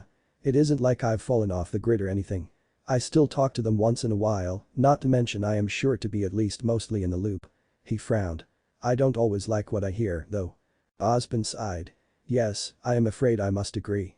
Between the White Fang and the Grimm, there is often some bad news. A small smile filtered across his face. Although I heard something interesting a couple weeks ago. Oh? Jack glanced back for a moment. He was interested to see where Ozpin was going with this. And what would that be? Did you hear about the Grimm attack in the park a few weeks ago? Up in the northern edge of the city? Ozpin asked. When he noticed the small flinch from Naruto out of the corner of his eye, his smile grew. I heard a bit. The Grimm were killed before anything bad could happen, right? He finished the bowl and served it to Ozpin. What's so interesting about that? Besides the fact that first responders were even faster than usual.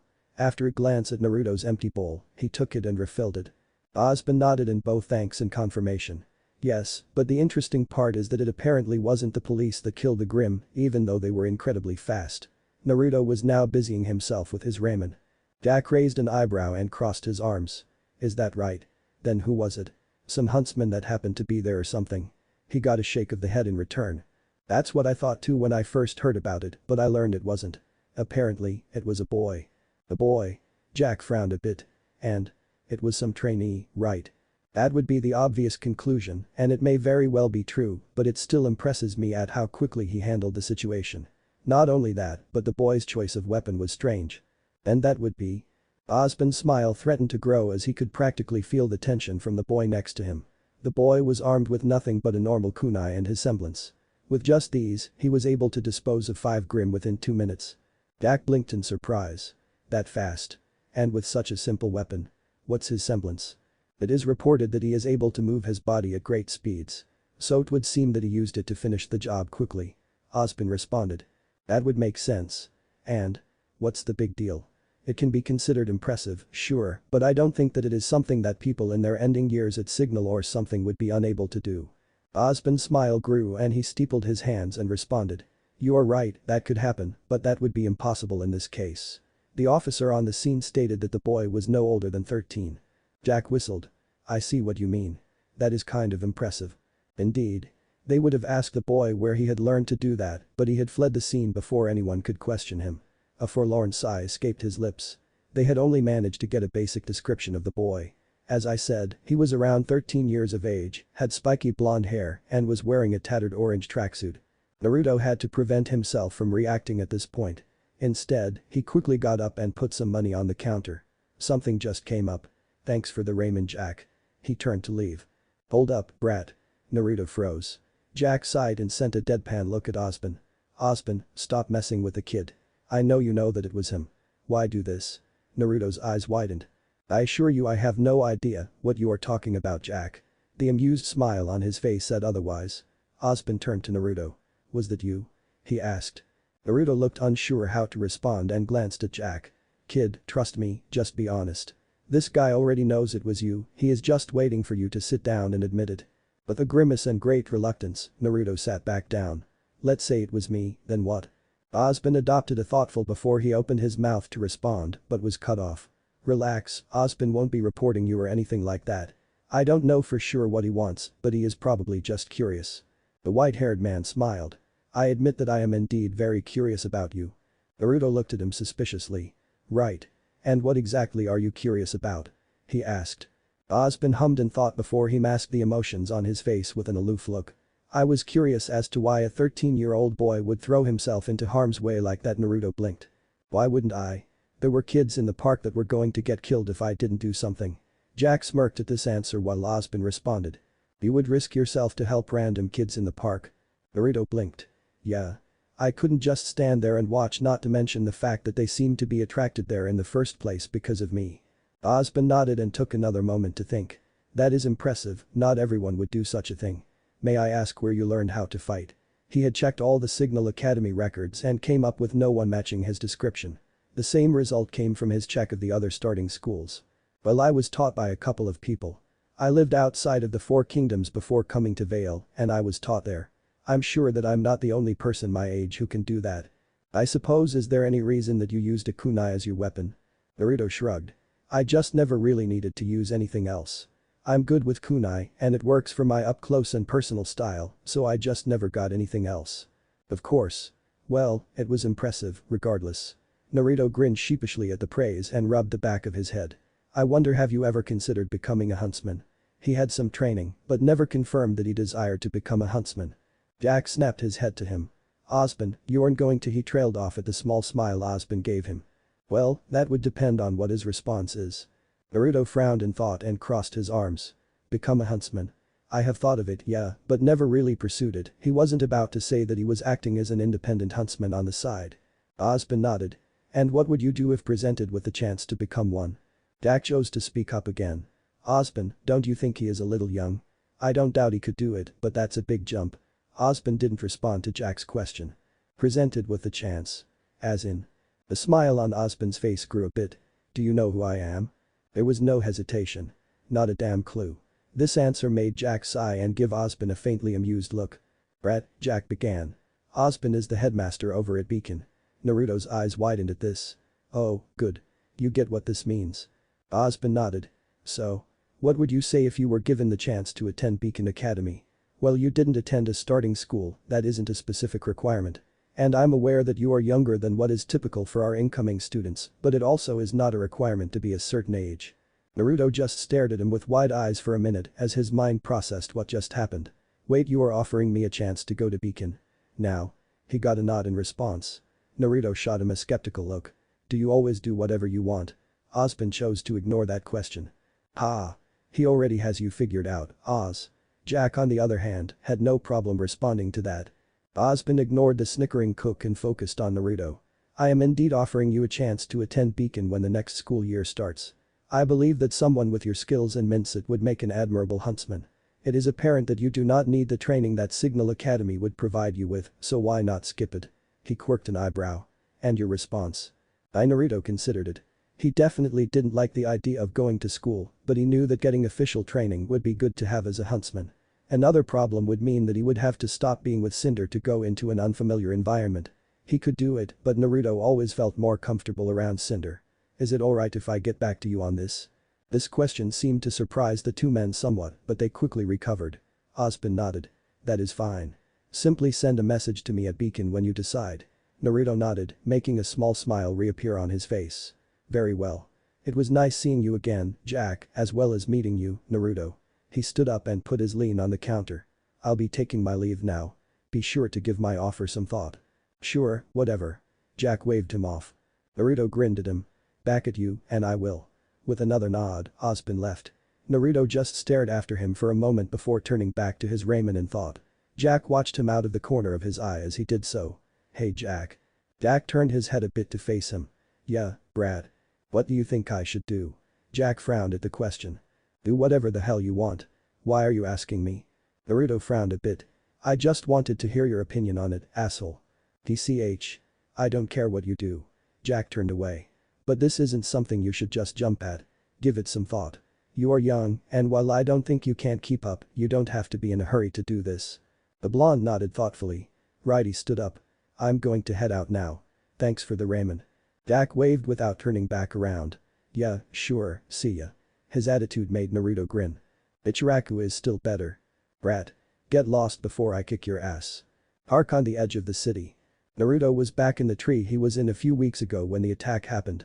His mind was still focused on the offer Ozpin gave him, so he came here to think. The atmosphere of the park relaxed him far more than the one in the city did. Do I want to attend Beacon?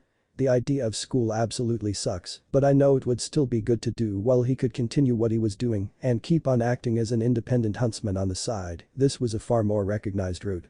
He lazily watched the clouds float as he contemplated his choice. Ah. It's him. Naruto was pulled out of his thoughts at the childish shout and turned his head to the source. Running up towards his tree were two kids. After a moment, Naruto blinked in surprise when he recognized them as the kids that he had protected. The young girl was he first to reach the tree. You came again. I knew you would. The boy glared at her when he reached her side. No, you didn't. I was the one who said he would come back. This immediately made the girl spin around on him and glare. Liar. It was me. You said that he wouldn't want to come back after those monsters came.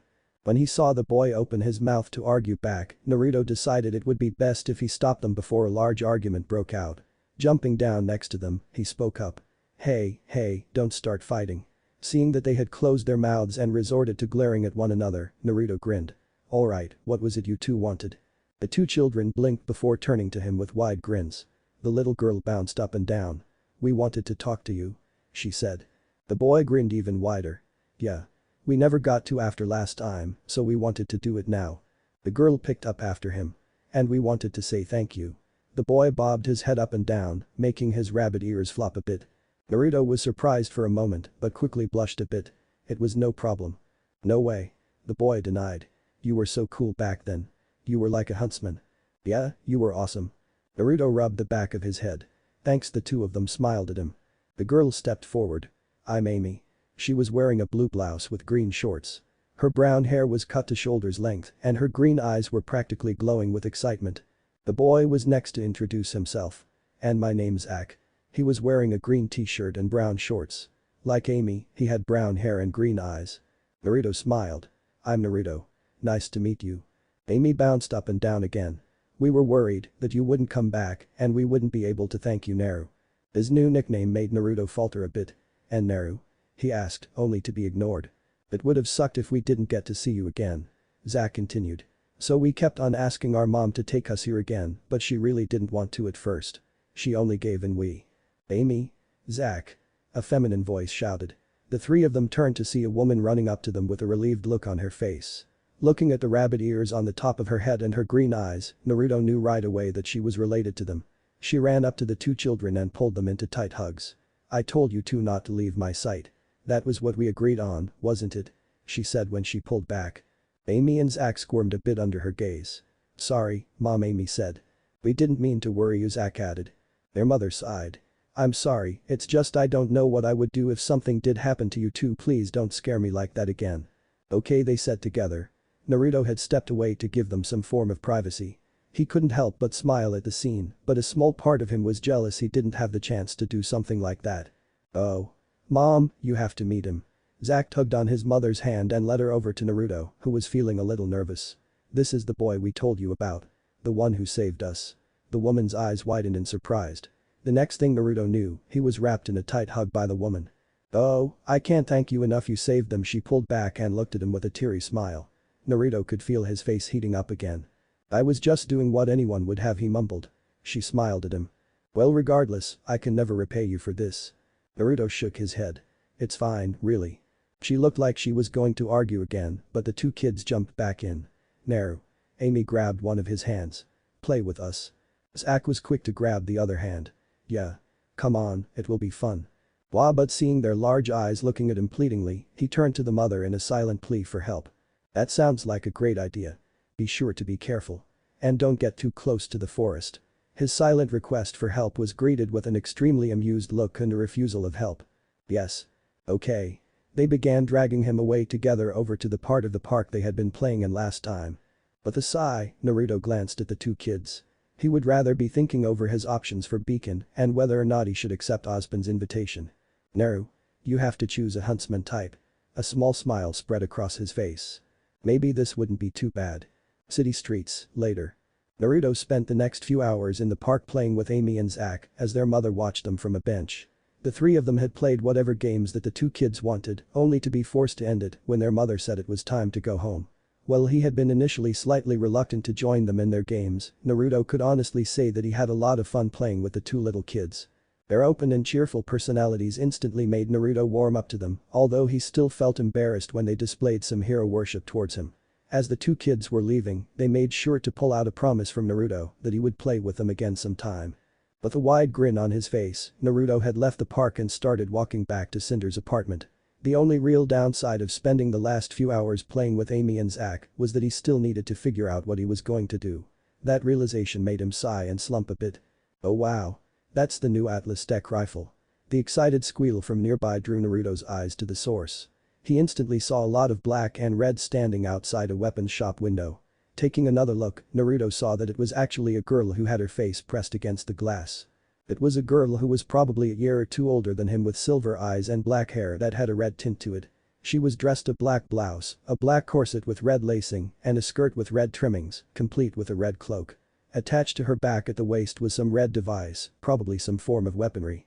The girl seemed to actually have stars in her eyes as she stared longingly at the rifle on display in the window.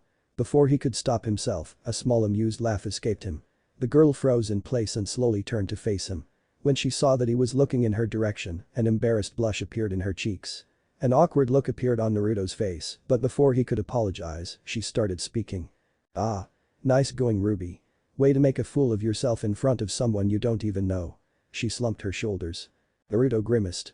"I'm sorry about that, I shouldn't have laughed like I did, it was an interesting sight to see someone look so excited about a rifle." He smiled a bit at her when she sheepishly laughed. "I guess you're enthusiastic about guns?" he asked. Like a switch, the girl's entire demeanor turned around and the stars reappeared in her eyes.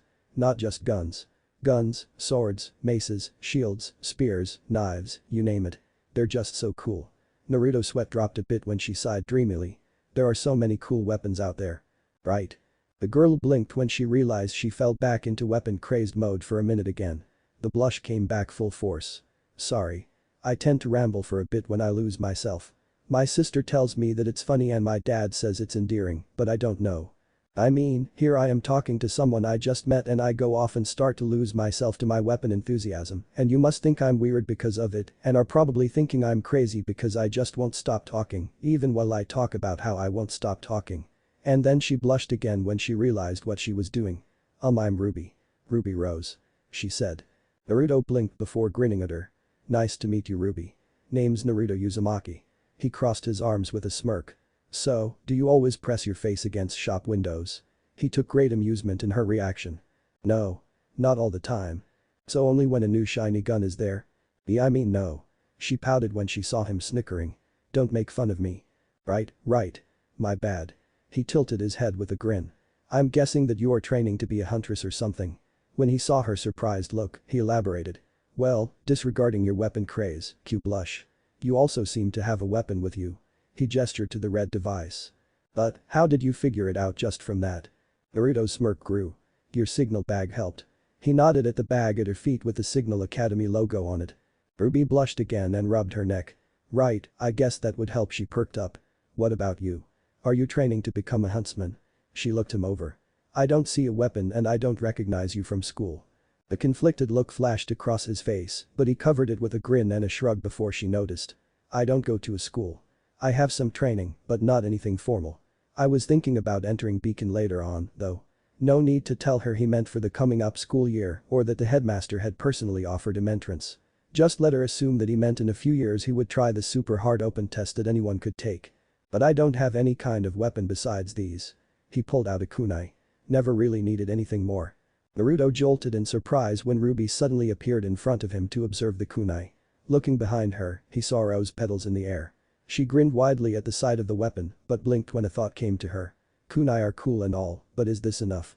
What if you need something more? He shrugged. Never have. I think I'm fine with these. They're simple and disposable. Having a weapon has never been my thing. He was completely caught off guard when she appeared in his face. How can you say that?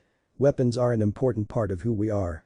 Along with our aura, they are an irreplaceable part of being huntsmen and huntresses.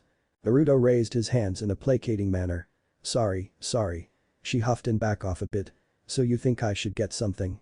Ruby nodded enthusiastically. Of course. Every huntsman needs some kind of permanent weapon to use. Even if you don't prefer to use it, it would be nice to fall back on. He hummed in thought. Interesting, and if I choose not to be a huntsman? She blinked in surprise. But you said you have training. And that you were thinking of entering Beacon when you can. Naruto shrugged. Exactly. I am thinking of entering Beacon. I haven't decided. But.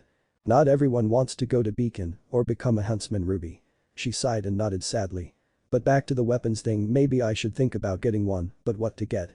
And how to make sure it feels natural to me. She bounced up and down. Oh. If you can, you should totally make your own weapon. That is an awesome way to make sure that it fits you. Naruto tilted his head in thought. Make my own? That does sound appealing. Maybe I'll think about it. She grinned at him. Ruby opened her mouth to speak but stopped when a song started to play from her pocket. This will be the day we waited for. This will be the day we open up the door. With an apologetic smile, Ruby took out her scroll and answered the call. Hello. Oh. Hey Yang. The person on the other end spoke up. What? I'm in the city. Over at the usual weapons shop. The person spoke up again. What? That was today. She checked the time. Oh no. I'm sorry. I'll head right over. She hung up and turned to Naruto with an apologetic look. Sorry, I gotta go. He smiled at her. No problem, don't worry about it. She smiled gratefully at him. Quickly picking up her bag, she turned back to him and waved. Bye. Without another word, she started running down the sidewalk. Naruto's eyes widened in surprise when he saw how fast she was going. She is pretty fast. With a shrug, he continued on his way. Cinder's place. Cinder looked up from her book when Naruto walked through the door. That took a while, she commented. Naruto rubbed the back of his head with a grin. Yeah, some stuff came up. I decided to head to the park to think for a bit and I got pulled into playing with those two kids I saved a while back. It was fun, but I never got around to making a decision. A conflicted look crossed his face. The black eyebrow rose in curiosity. Did something happen? What did you need to think about? He sighed and sat down on the couch. He was looking towards the ground with a small frown. Well, I was at a simple walk, eating ramen, when this guy walked in. Cinder couldn't see the problem so far, so she nodded. He seemed to know Jack and struck up a conversation with him. They talked about the Grimm attack. I stopped. Cinder's eyes narrowed a fraction. Is that so? Yeah. When I tried to leave, Jack stopped me and told me that the guy already knew. When asked why he was pretending he didn't know, the man turned to me to confirm that I was the one who saved those kids. And did you answer him? I didn't confirm at first, I just asked why he wanted to know. He went on to ask me the reasons why I helped. She nodded. This eventually led to the topic of if I would like to become a huntsman. Cinder was slightly surprised at this. What? A sense of irritation was growing in her. Do you know who this man was? Naruto nodded. He introduced himself as Professor Ozpin. Her eyes widened minutely. That's a problem. She had hoping he wouldn't, but it wasn't really a surprise that Ozpin would be interested in the story of a 13-year-old boy defeating 5 Grimm so easily and quickly with nothing but a kunai. He sighed. In the end, he offered me a chance to attend Beacon. He frowned. But I'm not sure if I want to. He turned to her. What do you think I should do? Her opinion was really important to him. She frowned in thought. I think that you need to think about this carefully. I will support you no matter what you do, but this would defeat the point of being an independent huntsman. We did that so you wouldn't have to go to Beacon or anything. Naruto nodded. I have some time. He gave me the chance to think about my decision before I get back to him. He leaned back into the couch. He then left and I went to the park. Well there, I was roped into playing with those 2 kids, like I said. A small smile appeared on his face. It was fun. Then I came back. He paused as he remembered his conversation with Ruby. Hey Cinder. Cinder was pulled out of her thoughts and turned to him. Yes. What do you think about me getting a weapon? Something besides my kunai? She raised an eyebrow at him before smiling. That sounds like a good idea. Did you have anything in mind? He shook his head. Not really. Then we can start brainstorming together. From there, we can decide if you want to make it yourself, have it custom made, or go buy something out of a store. Naruto grinned. Thanks Cinder. She smiled back. It's nothing. I don't mind helping you out. She frowned in thought. But be sure to make a decision concerning Beacon, okay? Sure. I'll think about it. Cinder nodded. It would be best if I help him along a bit. A small smirk graced her face, but it was quickly erased. Cinder's place. Are you ready to go, Naruto? Naruto looked away from his scroll on his spot on the couch to look over to Cinder. He grinned and nodded as he got up. Ready whenever. She smiled back at him. Good, I'm ready as well. Let's get going. She started towards the door with Naruto a step behind her.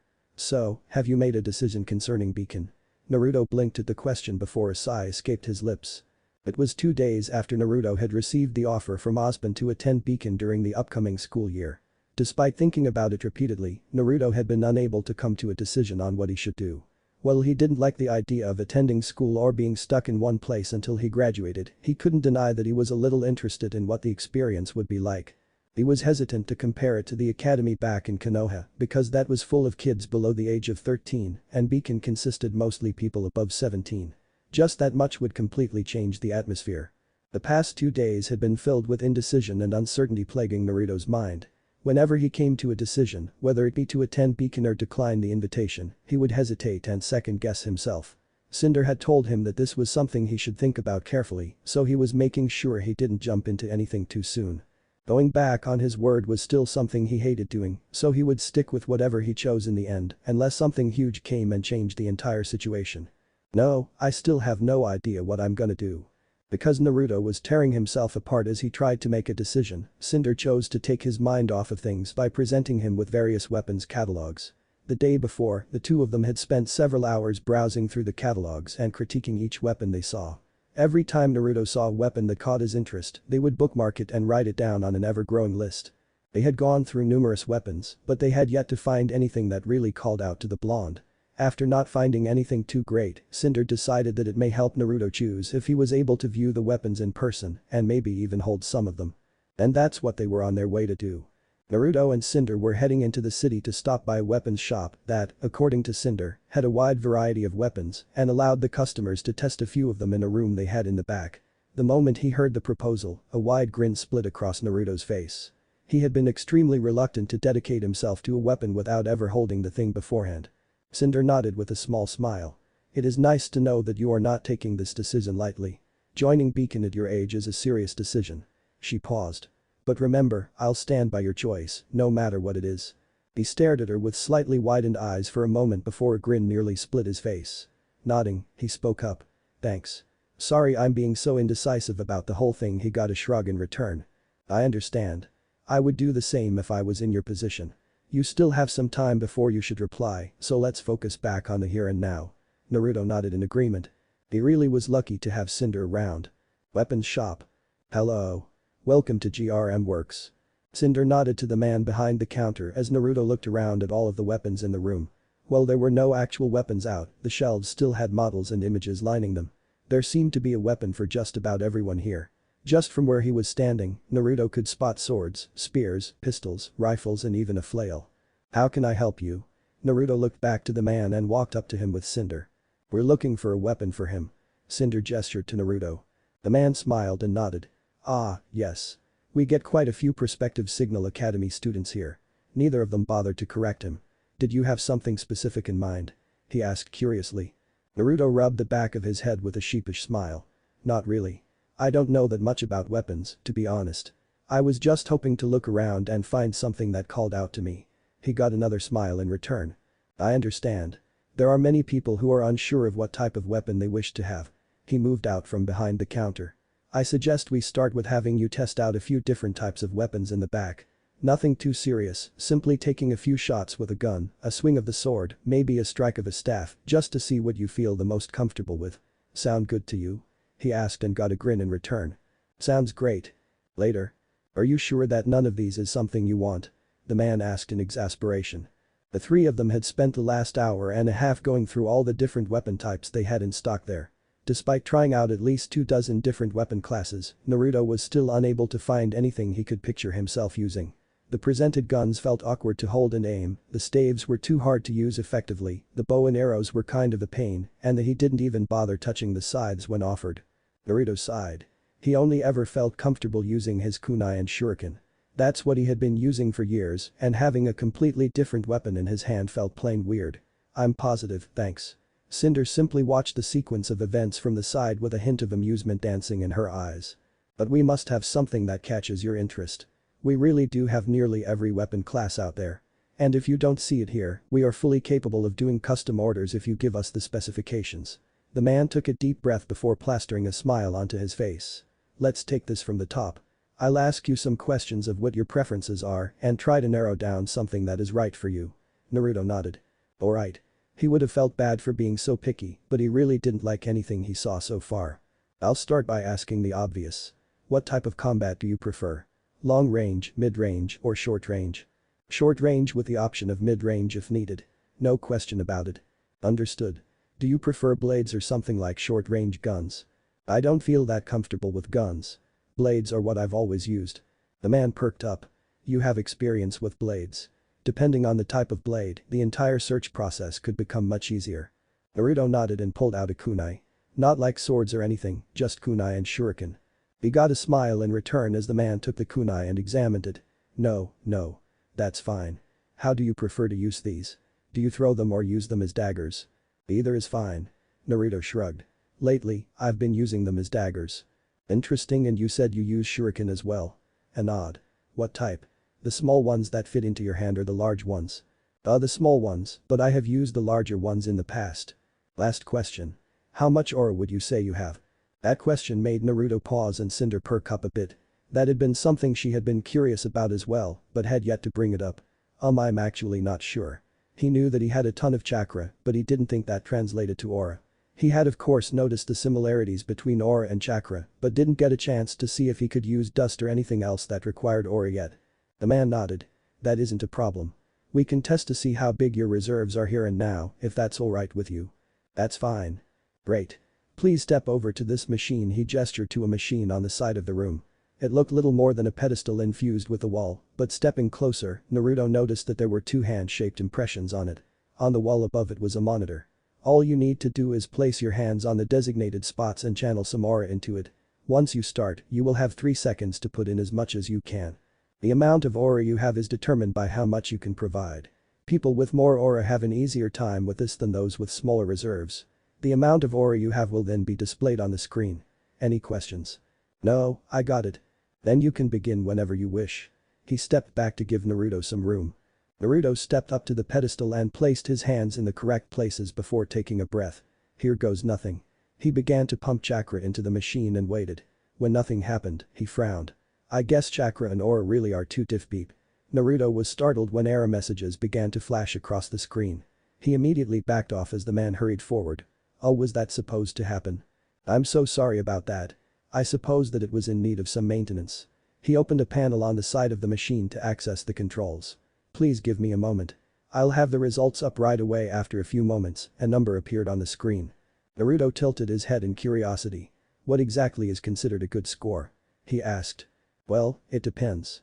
A brand new trainee who has their aura unlocked would normally have something around 30. Signal Academy students who are ready to graduate have around 100. Graduates of Beacon Academy have something around 300, with the teachers having 500. He chuckled. Although every once in a while, there are those who have an insane amount of aura, even from an extremely young age. He closed the panel and stood back up. There were also people who have less aura, but that doesn't mean they have no potential, so don't get discouraged if you have less. He trailed off when he saw the number on the screen. 621. He could do nothing but gape slightly as his mind tried to process what he was seeing. A small smug smirk made its way onto Naruto's face when he realized how high his number was. Apparently, aura and chakra were similar enough for him to get an extremely high score. Cinder had a pleased look on her face. The man soon regained himself. Perfect. His sudden enthusiasm surprised the other occupants of the room. I think I may have the perfect weapon for you. Just give me a moment to get it. He turned and quickly left the room. Naruto raised an eyebrow and looked over to Cinder. What do you think it is? She shook her head. I'm not sure. Seeing your kunai and asking how you used it must have given him an idea, though before they could discuss it further, the man quickly entered the room again. Both of their eyes were instantly drawn to the case he was carrying.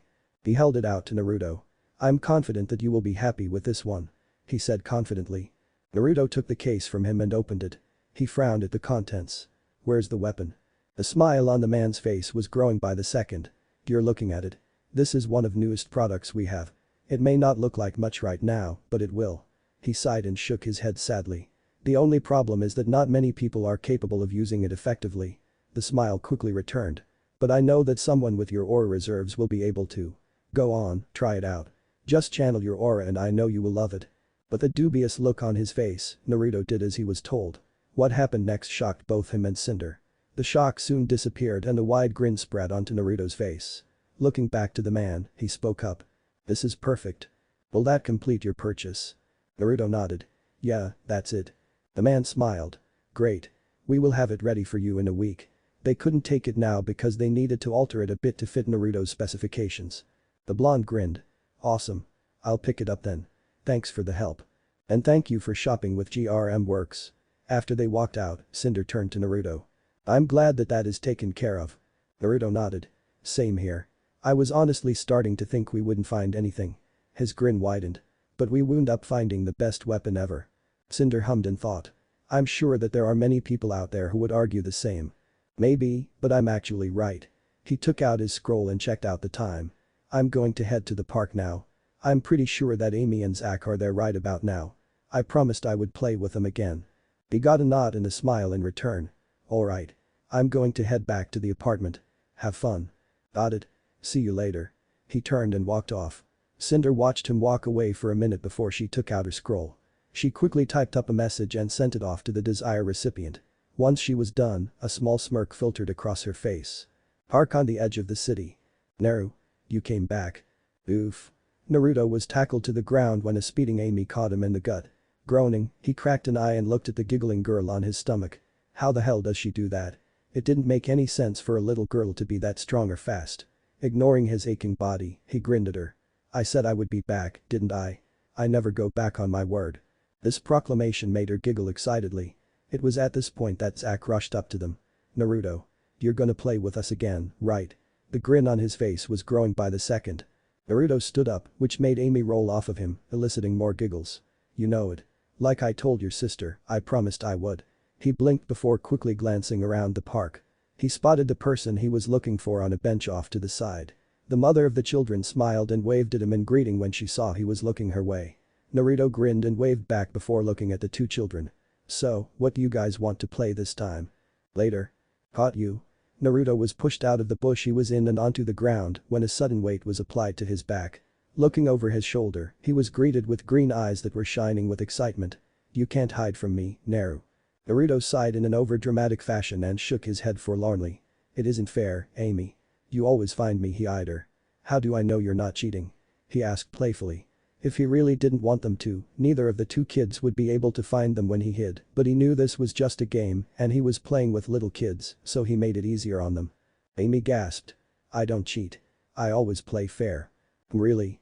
Really? She pouted. Only people like Zack cheat. Hey. They both turned their heads to the source of the shout. Zack was standing there with his arms crossed and a glare on his face. Although due to his age, it wasn't very effective. I do not cheat.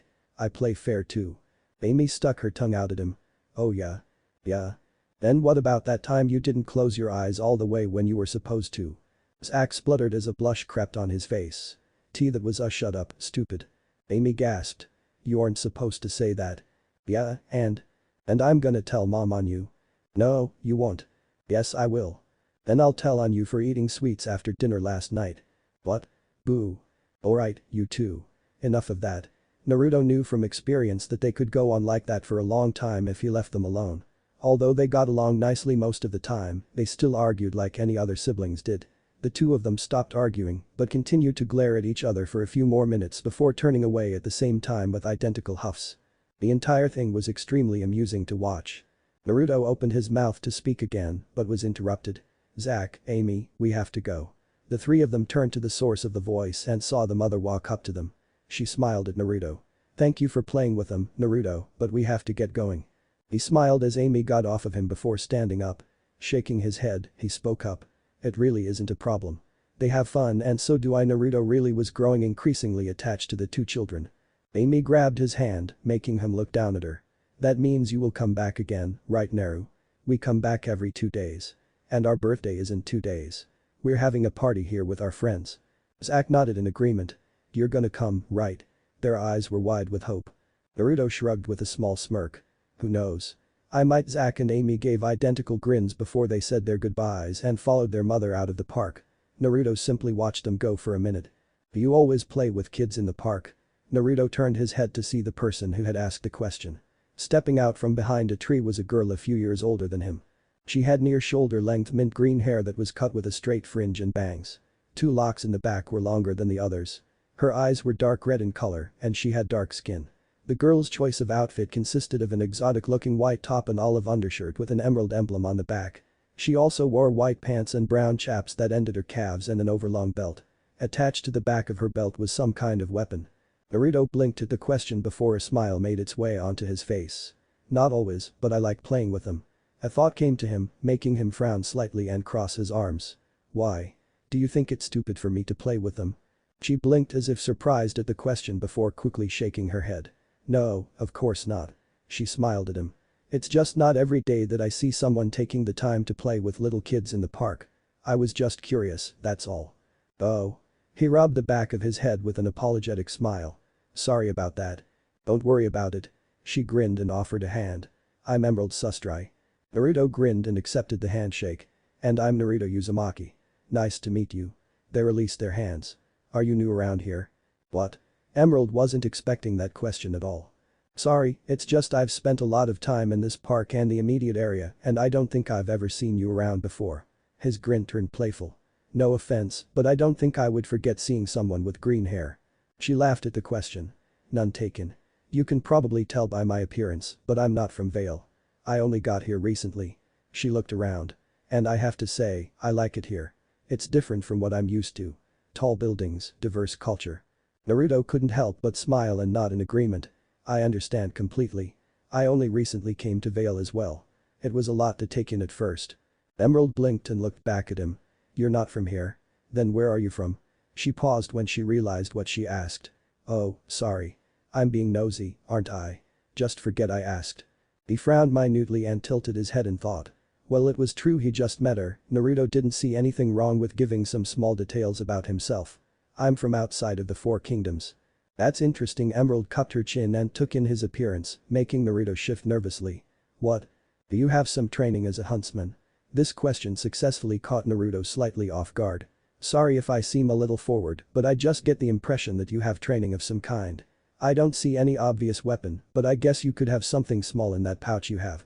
People often carry small knives on their person in pouches like that. You could tell. In response, Emerald grinned and placed her hands on her hips. You won't find anyone out there who is better than me at taking in the appearance of a person and judging what they have on them. Naruto's sweat dropped. What a weird declaration. The vibration in his pocket drew Naruto's attention to his scroll. Taking it out, he saw he had a message from Cinder. He turned back to Emerald and smiled apologetically. Sorry, I have to go. She nodded in return. No problem. It was nice meeting you, Naruto. Maybe I'll see you around. She smiled. It's nice to have a new friend around. Naruto blinked in surprise. After a moment, a wide grin split across his face. You got it. See ya. He walked away. Emerald watched him leave before she took out her scroll and called a number. Well? A feminine voice asked. I met him. He seems alright. And did you find out what I wanted you to? Absolutely. Good work. Send the information to Ramen. Will do. Beacon Academy. Ozpin frowned as he read the report he was given. For a moment, his mind went back to a similar situation a few weeks ago. Just like the previous time, he was working early into the morning and reading things that he believed merited notice. And just like the last time, he was going over a report on a boy. However, unlike last time, this boy seemed to be making a name for himself as an independent huntsman. Spectacled eyes roved over the name the boy chose for himself. Kitsune. With a deep sigh, Ozpin went over the facts he had again. Kitsune had appeared a few weeks ago as an independent huntsman who was taking on smaller missions around the city and in the nearby vicinity. Although he started with the minor things, it was obvious that the boy was trying to make a name for himself and gain access to the higher-ranking missions. Normally, Ozpin wouldn't have taken much interest in such a thing, as it was not unheard of for some people to wish to become huntsmen and huntresses without attending an academy, but there were multiple things that caught his attention for this one. The first was the estimated age of the boy. Given multiple witness accounts and observations, Kitsune was estimated to be in his early teens. This was surprising, but not groundbreaking. The second thing was the fact that no one seemed to know who Kitsune really was. No matter who he asked or what files he looked in, Ozpin was unable to find any mentions of a name or identity. Whoever helped construct the identity of Kitsune clearly did with the intention of remaining anonymous in mind. This was a little worrying, but still nothing that sent alarms blaring. What really got Ozpin's attention was that Kitsune apparently had two semblances. Kitsune was seen multiple times both creating clones of himself and moving at extreme speeds. The ability to wield two semblances was something that had never been seen before, and it was something that was sending many researchers scrambling to figure out how Kitsune was able to. Even some of his professors were beside themselves when they heard about it. Ozpin took another sip of his coffee. From the moment he had heard about Kitsune and what the boy could do, Ozpin had been extremely curious to meet him. Of course, no one knew who Kitsune really was, so that presented a bit of a challenge, but not all of them had access to the information that Ozpin did. The first thing Ozpin did was notice the time frame in which Kitsune had become active. Not even a full 2 weeks before his first reported appearance, there was another boy that had popped up and showed that he had a speed semblance. Ozpin had immediately connected the dots and made a guess as to Kitsune's true identity before he decided to move in to offer the boy a place at Beacon. The only problem was tracking the boy down. It proved too difficult to track him down as Kitsune due to the speeds he traveled at, so he had to dig around and look for a blonde boy who fit the correct description. Eventually, it led to a simple walk. The memory of the conversation in the ramen stand made him smile. He really was pleased with what he learned by talking with Naruto and hoped that he would accept the invitation. Partly because while he knew Naruto would make a great huntsman, he was also worried about someone else would cause him to stray into things that are better left alone. After all, he was fairly certain that Naruto had helped creating the persona of Kitsune.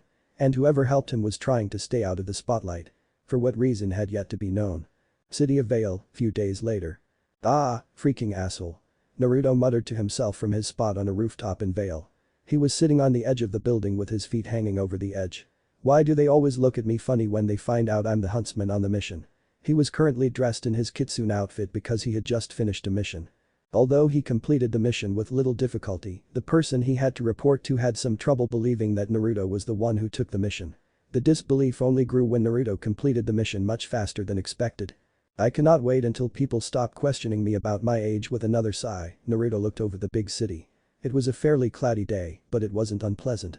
Despite how unsettling the change from forests to cityscape was at first, Naruto could honestly say that he was starting to enjoy life in the city. He looked towards a certain area in the northern portion of Vale. The park should be around there. A wide grin was forming under his mask. I should probably start heading over. Today was the day that Amy and Zack were supposed to have their party. Boom. The large explosion from the other side of the city made Naruto turn his body and jump to his feet.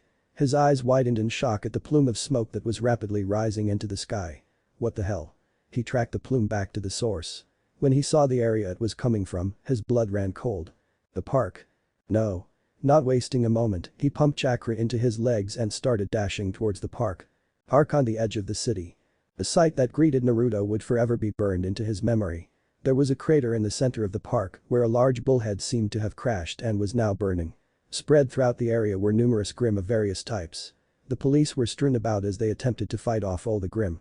How the hell did this happen? There shouldn't be any way that this many Grimm could even get close to the city before being noticed. Shaking his head, Naruto quickly looked around. The police were putting up a decent fight but were unequipped for something more than a couple Grimm. And all of the negative emotions going around was attracting more from the forest. Making a decision, Naruto quickly formed a hand seal. Shadow Clone Jutsu. 5 clones popped into existence around him. Naruto and his clones turned towards the crash site and surrounding area. While the police were holding off the Grimm, Naruto would make sure that all of the civilians were out of the way of harm. "Hey, kid." Before he could more than a few steps, Naruto was stopped by a shout. He and his clones turned to see a police officer standing behind them with a pistol in his hand. "You're Kitsune, right? Help us out." Naruto frowned. "You should focus on the Grimm while I get the civilians out."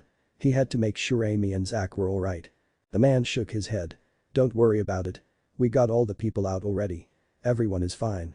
Relief coursed through Naruto's veins when he heard this. The officer pointed at the fights. "But the Grimm are still kicking." Naruto and his clones turned. "Alright. I'll help take them out." He got a nod in return before the officer turned back towards the battles. Naruto glanced at his clones. "We're going to work quickly." His clones nodded in agreement before they all rushed into the fight. The moment Naruto got close, he had to leap to the side to avoid a large bear-like Grimm. "Whoa, are all Grimm ugly?" "First the dog ones, now you," the Ursa growled at him. "Oh, did I hurt your feelings?" He slid into a battle stance and pulled out a kunai. "What are you gonna do about it?" "Rah." It lunged at him. The Ursa seemed to be much slower than the beelds he fought, so Naruto was easily able to jump over the lunge in order to land on its back.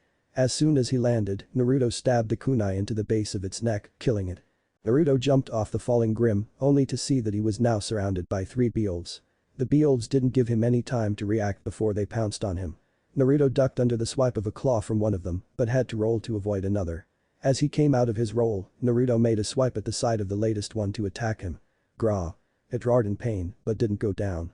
It spun around and tried to land a swipe on Naruto, but missed. Damn, too shallow. He frowned. Maybe it was a good thing he was getting something besides the small kunai he had. If he wasn't able to land a blow on a weak spot, then his weapons weren't nearly as effective. Naruto crouched low before dashing forward.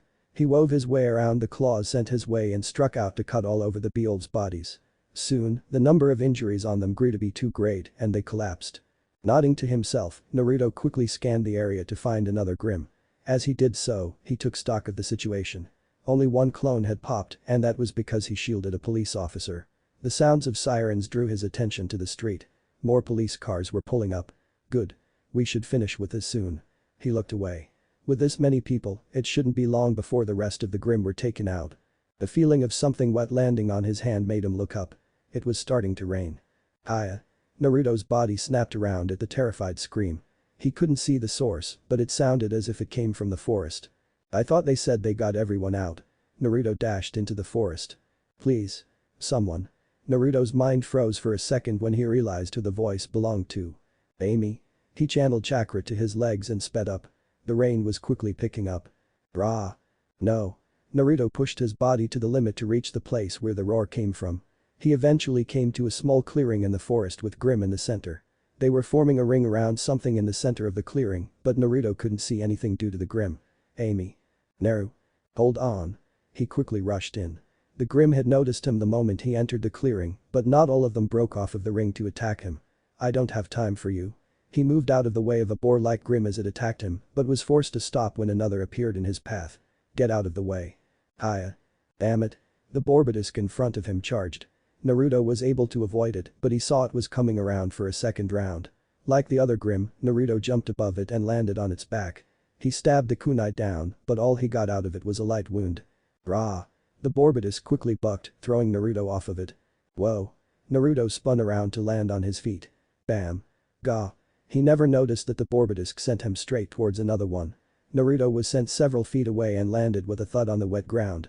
He pushed himself back to his feet. Unnoticed to anyone, his eyes had turned red and his pupils became slits.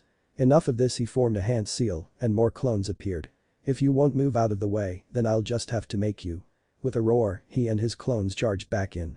Slowly, Naruto started to make progress in lessening the number of Grimm in the clearing. It took some quick observations, but he soon learned that the Borbidisks were much easier to kill once he was able to get a shot in on their undersides. Eventually, Naruto was within feet of the center of the ring. Amy. No response. Amy. Damn. He held his hand out towards a clone. Without any orders, the clone started to move his hands above the originals. The other clones around the ring paired up and did the same. Blue spheres of energy soon formed. Rasengan. Naruto and his clones thrust their hands forward into the ring of Grimm. Rah. The rest of the Grimm were blasted away from whatever they were focusing on. Now that the Grimms were gone, Naruto dispelled his clones and rushed towards to the prone form of Amy. He pulled his mask down and slid to his knees. He didn't care about getting his clothes muddy, he only had Amy in mind. Amy. He gently reached out and turned her over so she was face up in his lap. He froze. Empty green eyes stared back at him. There was a large gash in her chest where blood was pouring from and onto him. Naruto looked away from it and started to shake her shoulder. No, Amy, come on, don't do this. His vision started to cloud with tears. Please. No response was given. Damn it. He cradled her body as sobs racked his body. It was pouring rain at this point, but Naruto didn't care. Naruto stayed like even as the sounds of fighting in the distance eventually died down. All sense of time was lost to him as he stared into the empty green eyes. Eventually, the sounds of footsteps appeared behind him, but he ignored them. He didn't even look up when a hand was placed on his shoulder. Naruto. He vaguely recognized the voice as Emerald's, but didn't turn towards her. Naruto, come on. We need to go. The police will get here soon. You haven't done anything wrong, but I don't think you want to go through the questioning, and they may use this as a chance to finally conduct tests on Kitsune. Something she said caught his attention. Rage burned in him when he heard what she said. They said that they all got out. They said no one was hurt. He would make them pay for stopping him. Emerald shook her head. We can talk about it later. We need to go. Through the rain, they could vaguely hear the sound of people approaching in the distance. Let's go. I'll take you to a friend of mine. She lives nearby. With great reluctance, Naruto sighed and nodded. Looking back to the little girl in his arms, he could feel himself begin to lose himself to anguish again. Deciding it would be best to hurry up and leave, he reached a hand out and gently shut her eyes. He placed her down on the ground and turned to Emerald. She nodded and they both stood up. Casting one last glance at Amy, they quickly left the clearing. As they left the forest, Naruto's mind was a mess as it tried to come to terms with what happened. While he wasn't new to death, it still hurt to see someone he had grown to care about die. What made it worse was the fact that he had been right there, but it still happened. Some rustling leaves made both him and Emerald stop and pull out their weapons. Who's there? Show yourself. Emerald ordered. Watch it, you're talking to a cop. A male voice responded. From the bushes stepped a police officer. He looked at them warily, but didn't have his gun drawn. Lower your weapons. Naruto saw red when he recognized the officer. Bam. Gah. Naruto. You said that you had gotten everyone out. That no one was hurt. Naruto held the man against a tree as his eyes bled red again and his whisker marks darkened. You lied. The officer growled, but there were trace amounts of fear in his eyes. No, I didn't. Everyone got out of there. We made sure of it. Bam. Gah. He groaned when Naruto kneed him in the stomach. The corpse of a little girl says otherwise. I don't know what to tell you. We got them all out. Only the animals were unable to get out of there. The pouring rain filled the silence of the clearing. What did you say? Naruto asked quietly. I said that only those stupid animals were still in the park. We got all the humans out. The officer cracked an eye and looked at Naruto. His eyes immediately went to certain features on the blonde's face. Oh, that's what you're mad about, isn't it? You're pissed because some stupid animals got killed. He sneered. Humans come first. Now let me go, animal, or I'll have you put down like you should be. That was a little girl, Naruto whispered. So? It was just a stinking Franus. You talking about the one with the rabbit ears? I saw her run into the forest around the time you got here. You saw her run into the Grimm-infested forest. And you didn't do anything. I was more focused on saving those who are worth saving. What, you gonna get pissed that a rabbit-eared brother and mother were killed too? The sneer on his face grew. Animals should stick together, I guess. Now I won't warn you again. Let me go. Squelch. The man's eyes shot wide open in shock when a kunai embedded itself into his chest. He looked into the red eyes of the boy in front of him. You're the worst piece of scum imaginable. Rot in hell, trash. Naruto pulled out the kunai and stepped back as the man slowly slid to the ground. The cop gasped as blood gathered in his mouth. Slowly, his eyes turned to Emerald and he tried to say something, but he couldn't manage it. With one last shudder, he died. Naruto turned to look at Emerald, who had watched the entire scene in silence. "Do you think I'm a monster for this?" he asked quietly. He had killed a few times on missions in the past, but it had always been rapists and murderers he encountered. In his opinion, this man was pretty much a murderer for letting Amy run into the forest and ignoring it. Emerald looked at him in silence for a moment before she shook her head. "No, I would have done the same thing." She looked to the side when the sound of people approaching reached their ears. "We need to go." With a nod, Naruto followed her as she left. Cinder's place. The two of them were now on the roof of Cinder's apartment building. Emerald grinned at him. "This is the place. My friend lives on the top floor." Naruto looked at her hesitantly. "Your friend, it wouldn't happen to be Cinder, would it?" Emerald had a look of surprise on her face. "You know Cinder too?" He grinned, but it was obvious there were no real positive emotions behind it. "Yeah, I've actually been staying with her." He gestured towards a box off to the side of the roof. "Give me a second to change clothes." Emerald nodded and turned away to give him privacy. Naruto sighed as he opened the box. He hated changing into wet clothes. Once he was done, he turned back to Emerald. "Alright, I'm ready." Emerald nodded and the two of them walked over to the door leading into the building. They quickly walked through and entered the hallway. Once they reached Cinder's apartment, Naruto unlocked the door. "I'm back," he said quietly. Cinder was sitting in the adjacent room when the door opened and immediately walked over to them. "You're alright, I was getting worried," she blinked when she saw who he was with. "Emerald." Emerald grinned sheepishly. "Hey Cinder. You mind if I hang here for a bit?" Sure. Cinder took in their appearances and the state Naruto was in. "But tell me what happened." One retelling later. "I'm so sorry that happened, Naruto." Naruto was sitting on the couch with his head down. Both he and Emerald were quickly dried off before getting ushered into the living room. "I don't understand," he said quietly. "How did this happen? Where did the Grimm come from? That many shouldn't have been able to get so close without getting noticed." He defeated as he asked that. According to news reports, the crashed bullhead was transporting a large amount of Grimm. No one knows who was flying it or how it crashed, but most of the Grimm survived the crash and were able to escape the bullhead afterwards. Amity shook his head. "I can guess what happened from there. How many people died?" No response. Naruto looked up and met Cinder's eyes. "Cinder." She sighed. "According to the reports given so far, a total of 7 people died. 2 adults and 5 children." Naruto closed his eyes and took a deep breath. "I want you to tell me something honestly." She slowly nodded. "Were all of the people who died Afronis?" "Yes." Rage coursed through Naruto again, making his eyes momentarily flash red. The other 2 occupants in the room were surprised by the momentary change. "So the cops made sure all of the humans got out of there before they stopped caring about civilians?" Naruto. "No, it's true. That's exactly what happened." He stood up and started pacing. "They didn't care because they weren't humans. How could people like that actually become protectors? And I know I saw a huntsman or 2 there. Didn't they do anything?" Emerald spoke up with a quiet voice. "There is a lot of corruption and racism in the world. People like that are everywhere. Then someone should do something." He paused. "I don't want to agree with the White Fang, but I can see where they're coming from. It isn't fair." His train of thought stopped when he was asked a question. "Then would you do something?" Naruto stopped pacing and turned his head towards Cinder. She was watching him with an analytical look in her eyes. "What? If you were offered the chance to strike back, would you?" "Well, what do you mean?" "I mean that if I offered you the chance right now to help change things, would you?" The White Fang may be classed as a terrorist group, but I can't argue that they weren't pushed towards that. But that isn't it. There is a lot of corruption and hatred in the world." She stood up and took a step towards him. "If I said you could join a group that was bent on completely overhauling everything, would you agree? Even if some drastic measures needed to be taken?" "Can you honestly say that what happened today should just be forgotten?" Naruto stilled. "It will be. People will think of it as tragic, they will send well wishes, but that's it. Come at 2 months from now, nobody will be talking about it anymore. That's just how things work. It's how the kingdom is run." "But that isn't right." "No, it isn't." She smiled at him. "But it can be changed. Although some necessary methods to change it may be frowned upon and looked at in a bad light, it can happen." She offered him a hand. "So if I offered you a chance to change the world, would you?" Off to the side, Emerald remained silent. Naruto stared at her hand. After a minute, he gained a determined look and grasped. Looking into her eyes, he nodded. "I'm with you all the way."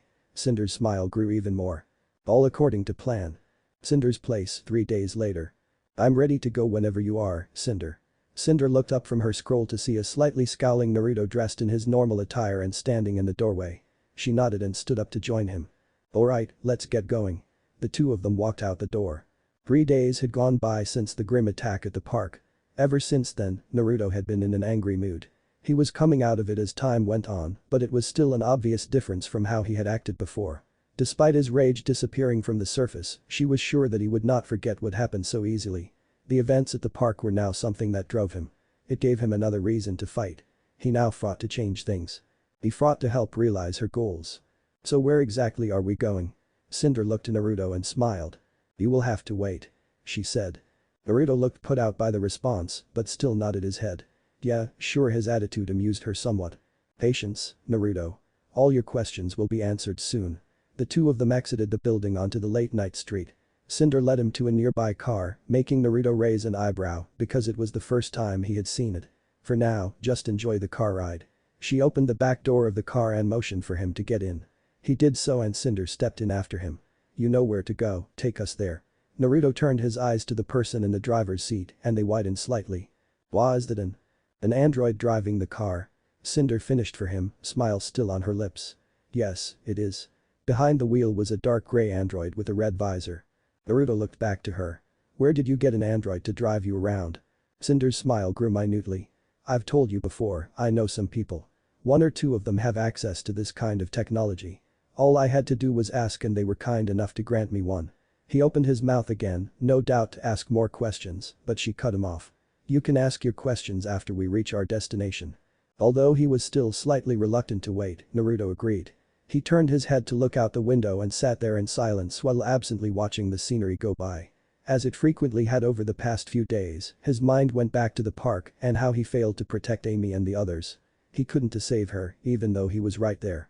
She had been screaming for him to save her. And he had failed. His scowl became more pronounced as his mind followed this train of thought. It wasn't your fault, Naruto. Cerulean eyes snapped back to amber ones. What? She gave him a sad look. I said that it wasn't your fault. You did the best you could, so there is no reason to blame yourself for what happened. The scowl on his face deepened. I wasn't able to save them. I should have never listened to that cop and instead made sure for myself that they were safe. He shook his head in a frustrated manner. But no, I didn't. And Amy, Zach, their mom, and everyone else there paid for it. That is still no reason to blame yourself. You do not even know for sure if you could have gotten to them in time. But what about Amy? He yelled. I could have saved her. I should have been able to. She was right there. Naruto didn't notice, but his eyes flashed red for a moment. Despite his obvious anger, Cinder remained calm. That still is no reason to blame yourself. You couldn't know that she was still in danger. Not only that, but there were a lot of Grimm out there. It doesn't matter. I was supposed to protect her. It seemed to hurt him to say that. He looked down. She was a precious person, and I failed to protect her. The energy Naruto had was quickly burning out as his momentary rage left him. They died when they didn't need to. And that's what you will be fighting to change. He looked back to her and was met with a small sad smile. You are fighting to change things so that tragedy never repeats itself, don't forget that. She reached her arms out and pulled him into a hug, surprising him greatly. Please don't lose yourself to your grief and rage. She said quietly. You can use them as a driving force, but don't let them consume you. Many people have lost themselves like that. Don't forsake the bonds, you still have to reach your goals. Naruto's mind immediately flashed to Sasuke. I'm acting like an idiot, he nodded minutely. I got it slowly, he raised his arms and awkwardly returned the hug. Thank you. Because of the hug, Naruto didn't see the victorious smirk flash across Cinder's face. It isn't a problem. She pulled back from the hug. You can always come to me if you have ever want someone to talk to. It doesn't matter if it is advice, to get something off your chest, or to just talk. I'll always welcome it. He grinned at her. Thanks. One car ride later. Cinder looked out the window as the car pulled to a stop. We're here. She said. Naruto looked out the window and took note of their location. A warehouse district? He asked in confusion. He followed when Cinder got out of the car and started walking towards the nearest warehouse. What are we doing here? We are here to bring you up to speed, of course. Cinder didn't turn to look at him while she answered, instead walking straight through the wide door of the warehouse. Following her in, Naruto was momentarily caught off guard by the contents of the warehouse.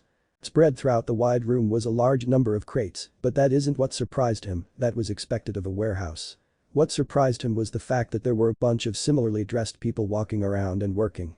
It took Naruto a moment to remember, but he could tell by their outfits that these were the same people who were acting as henchmen to that guy with the orange hair who robbed the dust shop. The henchmen were moving about the crates and unloading them off of a bullhead that was parked in the warehouse. As they unloaded the crates, someone would come by and check the contents before directing it to be moved to a certain spot. Come on. You can ask your questions after I finish explaining to you what's going on. Naruto nodded at Cinder's words and continued walking with her. They soon reached the back of the warehouse and came upon a large map on the wall with a table in front of it. Someone was already sitting at the table while playing a game on her scroll, but looked up and grinned when she heard them come closer. Cinder. Naruto. Naruto blinked in slight surprise. Hey, Emerald. He supposed he shouldn't have been surprised. Emerald was in the room when Cinder asked him if he would like to join her. Since Cinder did not mind Emerald's presence, that must mean that she was a part of the group. Cinder nodded to Emerald. Good evening, Emerald. She took a seat at the head of the table and motioned for Naruto to take a seat to her immediate right. Emerald was sitting to his immediate right. Nice to see you're on time. I know that can sometimes be difficult for you. Emerald smiled sheepishly. Yeah, sorry about that, but it is totally Mercury's fault most of the time. Don't kid yourself. A male voice said from behind some crates. Naruto turned to look at the owner of the voice as he stepped into view. It was a boy that looked to be around Emerald's age, that had silver gray eyes and hair that was partially covering the right side of his face. He had on a gray and black two-tone partial zip jacket and black pants with gray stripes going down the sides of his legs. Around his waist was a notched belt with a sash draped over it, while he also had black fingerless gloves on his hands. Naruto couldn't help but notice the strange boots he had on. If he had to guess, that was this guy's weapon. It is your fault most of the time because you want to take on side missions. Emerald glared at him. At least I pull my own weight around here. I already do. You just have more weight to pull. Emerald surged to her feet. Are you calling me fat, you son of a Mercury? Emerald. Cinder's voice served as enough incentive for them to immediately stop talking. I would appreciate it if you could at least hold off on your usual petty squabbles until after this meeting is concluded. Amber eyes that seemed to glow moved between the two stiff teens. Yeah, no problem. You got it. Cinder nodded. Mercury, please take your seat. Mercury nodded and quickly moved over to the seat directly across from Emerald. Now, where are the others? She asked. Mercury took a glance around and shook his head. I don't know. I know Neo at least is here somewhere, but I'm not sure where. Suddenly, Naruto felt something brush against his cheek. Startled because he didn't notice anyone get that close, he whipped his head around. Confusion colored his face when he didn't see anyone there. Cinder raised an eyebrow at him. What's the matter, Naruto? After a moment, he shook his head. Nothing, I guess I just imagined it. He relaxed back into his seat but jumped when he felt something else flick the back of his head. Naruto jumped to his feet and pulled out a kunai. The hell is that? The others stared at him confusion for a moment but realization soon came to Cinder and an amused expression took over. Neapolitan, please stop messing with him. Naruto looked over to her in confusion. What? His question was answered when the air in front of him cracked like glass before shattering to reveal a rather short young woman. She had long hair that went down to her back but it was split into two colors. The left side of her hair was brown while the right side was pink with white streaks. Her eyes mirrored her hair as her left eye was pink and the right one was brown. The girl, Neapolitan, had on a white jacket with a pink interior, brown pants, and gray high-heeled boots. She had a corset on under her jacket along with multiple necklaces around her neck. In her hand was a majorly pink and white umbrella. Neo smiled at him and waved. After a moment, Naruto did the same in return, making her smile grow. It isn't nice to startle people like that, Neo. Neo smiled over to Cinder upon hearing the soft rebuke. Taking a moment to shrug, Neo waltzed over to the seat to the left of Mercury. Now where is the last one? I'm right here, your highness. The group turned to the owner of the voice. Upon seeing who it was, Naruto's eyes widened. Oh, you. He said quietly. The man with the orange hair nodded to him with a smirk before taking a seat to Cinder's left. Nice to see you again, kid. Have you thought about what I said? He asked. Naruto looked uncomfortable at the question and chose to shrug and look away instead of answering. The smirk on the man's face grew. You did. Oh, that is great news. It's nice to know there are still kids out there who know how to accept advice. He turned his eyes to Cinder. So? Why did you tell us to be here? Cinder nodded. I've asked you all to be here in order to meet our newest member. She gestured to Naruto. This is Naruto Uzumaki. Naruto nodded. He just recently accepted my invitation, so I decided to have him meet you all. Glancing to Naruto, she continued. Naruto, going clockwise around the table, this is Roman Torchwick. Roman tipped his hat. You're in for a ride. Mercury Black. Mercury waved lazily. Hey. Neapolitan Neo silently smiled and waved again. And Emerald Sustrai. Emerald grinned at him. I'm glad you joined. Naruto grinned back at her. These are the people who have agreed to join me to achieve our goals. Cinder finished. Naruto looked to her in curiosity. You told me that this group was set on changing everything, but what exactly do you mean by that? He asked her. Ramen snorted and placed an arm on the table before resting his head against a fist. Isn't that the million-line question? Good luck finding out, kid. She isn't exactly eager to share much of the specifics. He froze when Cinder turned her eyes to him. I am reluctant to tell you much because you have a bad habit of running your mouth. If you exercised some control, then I would be willing to tell you more. She looked back to Naruto. As I told you before, this group desires change in the world, and that is exactly what we are working towards. Naruto frowned in thought. And one of those we can change is how people act, the corruption and the hate. Cinder smiled and nodded. Yes, precisely. As it is now, the corrupt and selfish people are the ones in power. And that corruption is present throughout every level of the ladder. What do you mean by that? Do you remember that police officer who told you everyone got out safely? Naruto scowled. Exactly. That is what I'm talking about. When it comes to the treatment of the faunus, there is often little to no equality. Sometimes, such racism leads to death. As hard as it is to admit, people like that are everywhere. Ramen looked away innocently. But that isn't it. There's more to it than that. How so? The racism towards the faunus isn't the only problem out there. Crime and hatred comes in many more varieties than just racism to the faunus. There are people out there who will treat others like trash simply because there is no one out there to stop them. No one to get even. As it is currently going, the world is on its way to ruin. The kingdoms are currently at peace, but how long will that last? Something will eventually come by and shatter that peace. Cinder told him. Naruto looked down and thought. I think I understand. But do you understand what must be done to change things? He looked back to her. What do you mean by that? Cinder stared him straight in the eyes. Change won't come easily. Oftentimes, people will fight it with everything they have. This means that we need to fight back, that we need to make some hard decisions that we may not like. Naruto's eyes widened slightly and he glanced to Ramen for a moment. You haven't said it yet, but it is pretty obvious this is a criminal group, isn't it? Cinder stared at him for a moment before nodding. Yes. Many of the things we do are illegal. We have agreed that they are necessary steps to reach the end goal. Necessary evil, huh? He sighed. That was basically what shinobi were all about. Doing the difficult tasks that no one wanted to do in order to complete their mission, sacrificing a village to save a country. I might be fine with it, he eventually said. Cinder raised an eyebrow at him. You are? Nodding, he continued. I'm not completely new to the idea of doing unappealing tasks. He looked at her. What kind of things are we talking about? She gestured to Ramen. You're already aware of Ramen's criminal activities. Dust robbery is currently common with us. Ramen smirked. You won't find a better crook in all of Ramen. There are other times when we have to break into secured areas to retrieve something of importance. Cinder continued. Spying is another thing we occasionally do. What about killing others? Naruto eventually asked. She stared back at him for a minute. I will not lie to you. We occasionally have people we deem necessary to eliminate. Naruto frowned slightly and looked down and thought again. Right, how far was he willing to go to change things? Morality had always been something important to him and being a criminal went against that. Was changing things worth changing his beliefs? Green eyes, devoid of the joy they always had, floated into his mind. It was. He looked back to Cinder. I said it before, I'm with you all the way. A smirk appeared on his face. I don't go back on my word. Cinder smiled at him. Then welcome to the group, Naruto. Ramen grinned widely and spread his arms in celebration. This is just wonderful. You're going to have a blast, kid. I just know we're going to be the best of friends. Naruto was pretty sure that was just sarcasm. But that brought Ramen and his celebrating up short. I have some conditions. The orange-haired criminal lowered his arms. Huh? Cinder just looked at Naruto for a moment before nodding. What are they? Naruto raised a finger.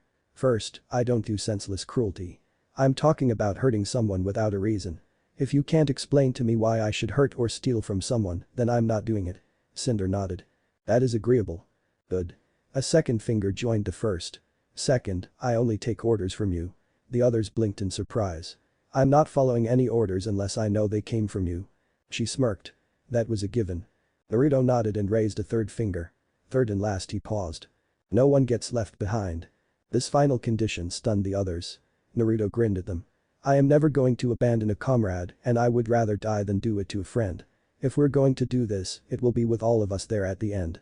Cinder blinked in surprise before her smile returned.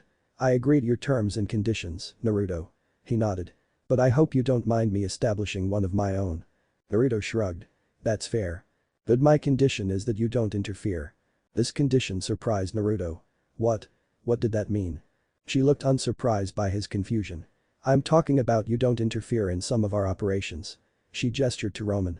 For example, Ramen will occasionally rob a dust shop where the owner has done nothing wrong and is fair to everyone. I won't make you help rob the shop, but don't stop us from robbing it.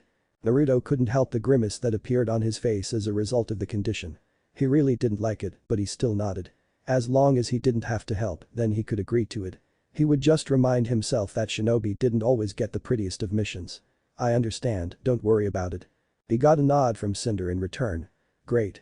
She looked to the others. Anything you want to ask? She asked them. Mercury nodded. Yeah, what's he good at? Naruto raised an eyebrow at the blunt question. I mean, I know he can fight, but we all can. Is that it? Naruto rolled his eyes. If my ability to kick your ass isn't enough, Mercury scowled while Emerald grinned. Then you should also note that I am awesome at stealth. The others at the table looked interested at the claim. Emerald was the first to speak up. You are? She asked and was returned with a cocky smirk. You know it. Good luck trying to find me when I don't want to be found. No need to mention that Iruka and the old man had the uncanny ability to find him no matter where he was. The old man had that crystal ball, while Iruka wasn't a normal Chunin. Interesting, Cinder mused. We will have to test that at some point. He nodded. Sure. Whenever is fine with me. Cinder nodded. Ramen chose that moment to speak up. So he can fight. I just thought that you were a kid in way over your head back when we first met. He grinned and leaned forward. So, how strong are you? Naruto seemed to consider the question before he glanced to Cinder. She seemed to understand his silent question as she shook her head. How much you tell him is up to you. Ramen looked interested in the interaction as Naruto nodded. What? Is it something unexpected? Could be, Naruto said with his smirk quickly returning.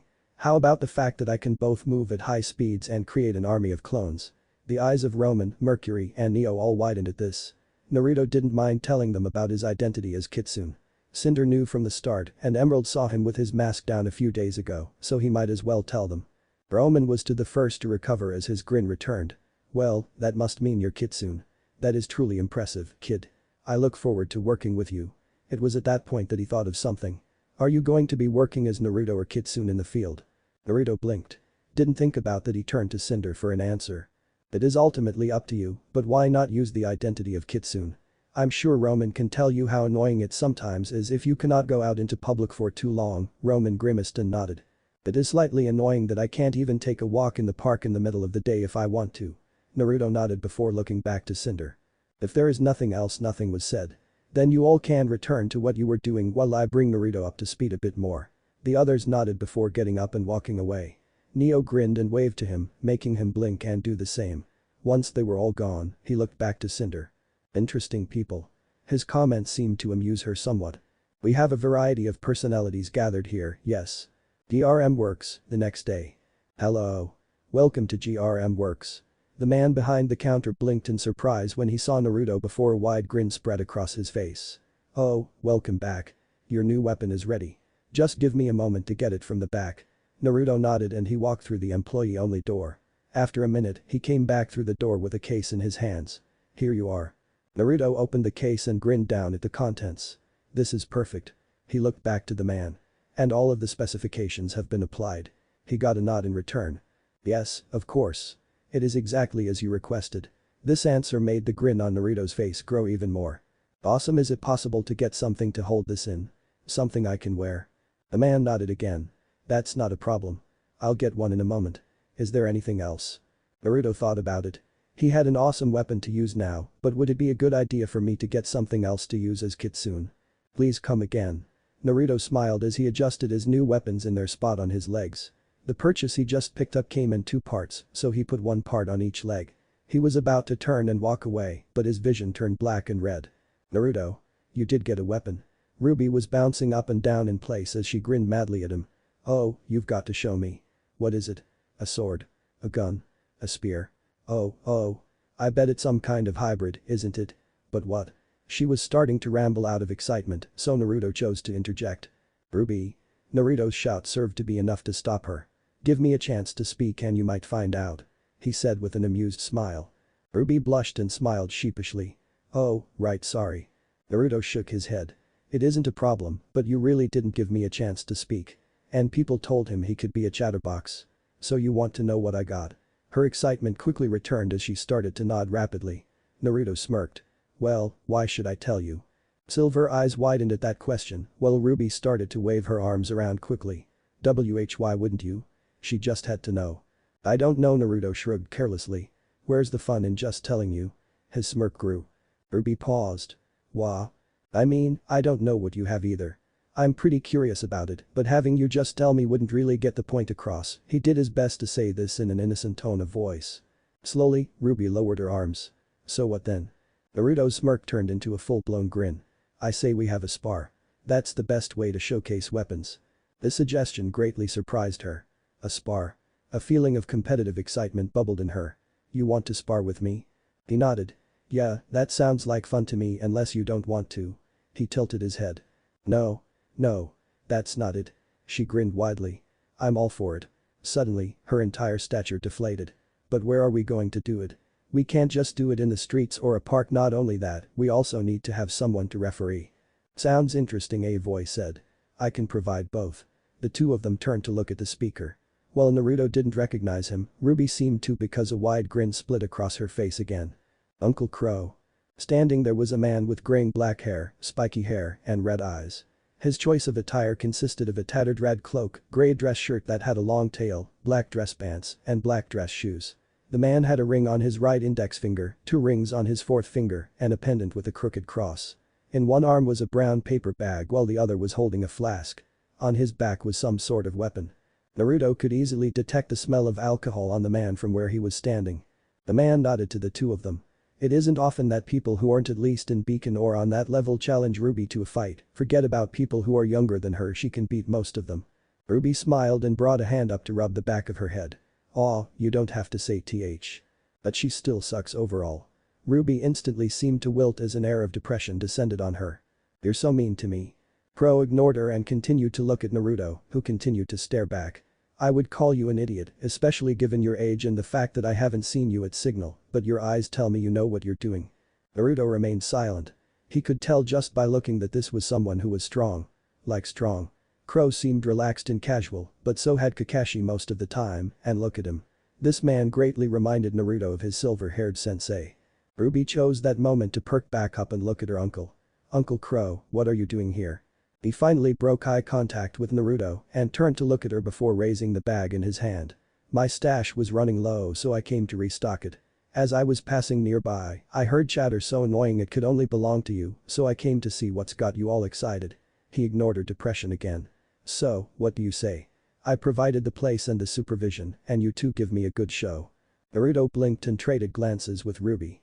After a moment, the both of them turned back to Qrow. Sounds good. I'm all for it. Really, Qrow, you can't just show up out of nowhere like this and ask for me to let you use my dueling arena, a tired and annoyed voice grouched. Yeah, thanks Jimmy. Jimmy sighed and walked back into the main part of the building. Qrow turned to Naruto and Ruby. This is a dueling arena that belongs to him and he's an old friend of mine. We go way back, so don't worry about it. Naruto's sweat dropped. They had literally shown up unannounced to someone else's rather large home and requested to use their personal arena. It was obvious that the man was familiar with Qrow and his antics because he didn't put up much of an argument. Right. Qrow nodded.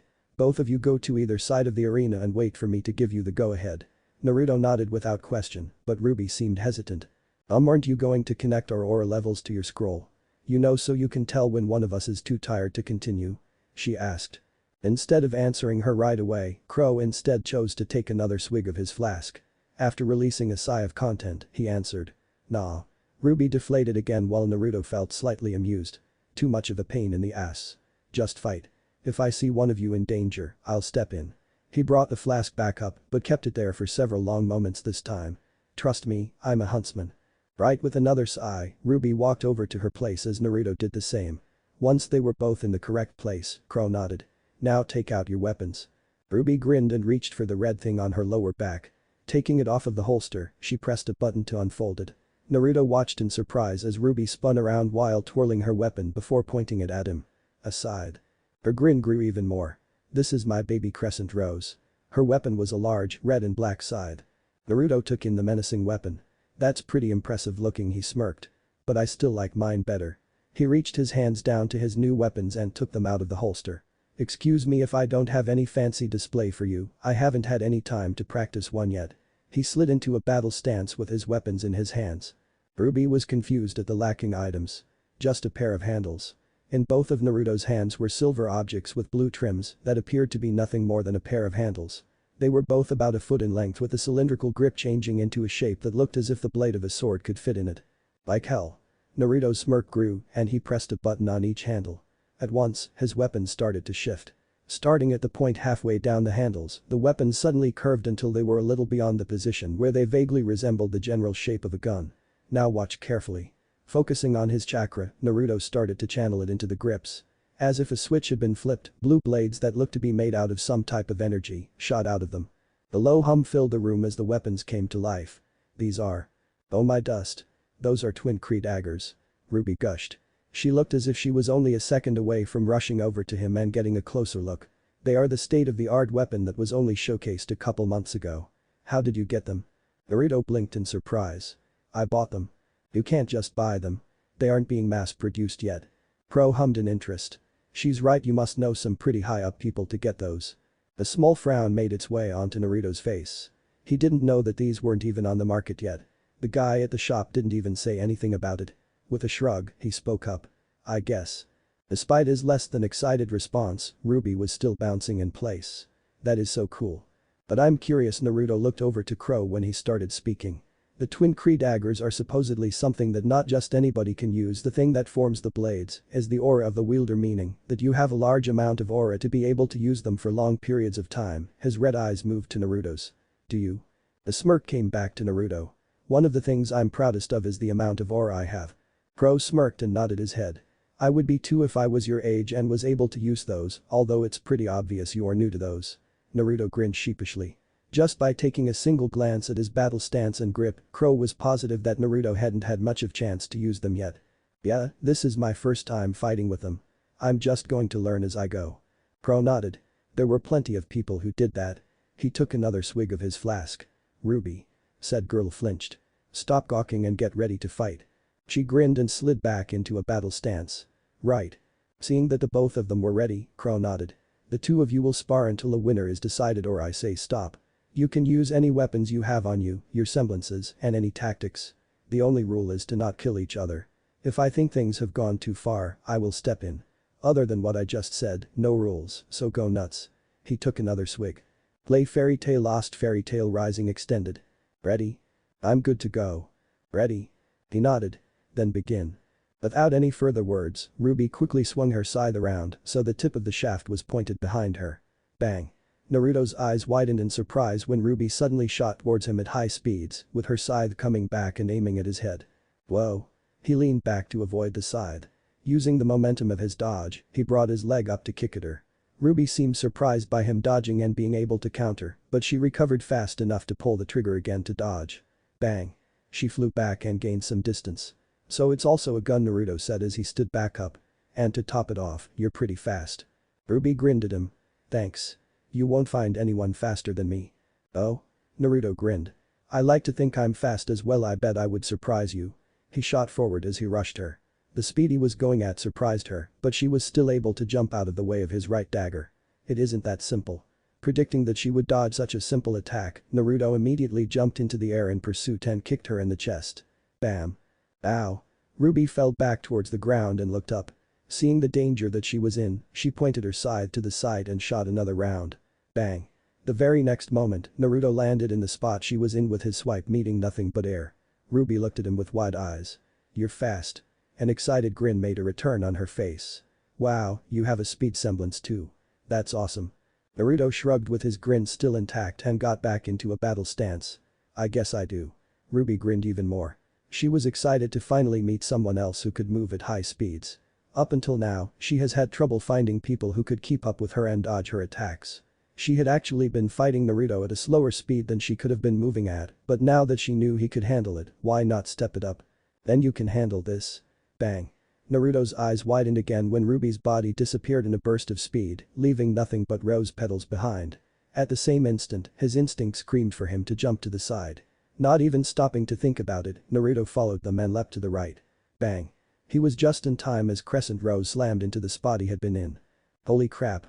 Naruto didn't let himself drop his guard in surprise, instead recovering quickly enough to cross his arms in front of his chest as a shield. Wham! Ruby had used the still impaled crescent rose as support to spin her body around in midair and kick him. Not wanting to give her a chance to do anything else, he tossed one of the daggers into the air before grabbing her leg and tugging.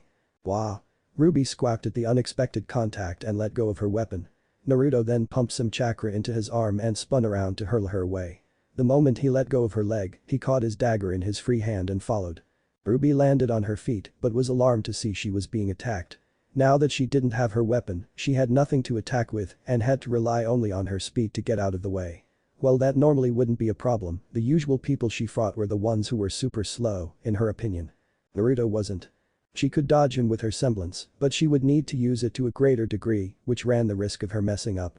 No time to think. Just do. She ducked under a left swipe from Naruto bam. But was caught off guard by the knee that suddenly impacted her face. Ruby quickly rolled back while clutching her face. She pouted at him. You'll pay for that one whoosh. Bam. Naruto grunted in pain when Ruby shot forward and her foot impacted his chest. Ruby tried use this as an opening to speed past him and get to her weapon, but was unable to when Naruto made a grab at her cloak. Ja. Ruby's tongue shot out of her mouth as she was suddenly choked. She felt Naruto tug on her, attempting to pull her back. With no other option, she shot her hands up to her collar and undid the fasteners of the cloak.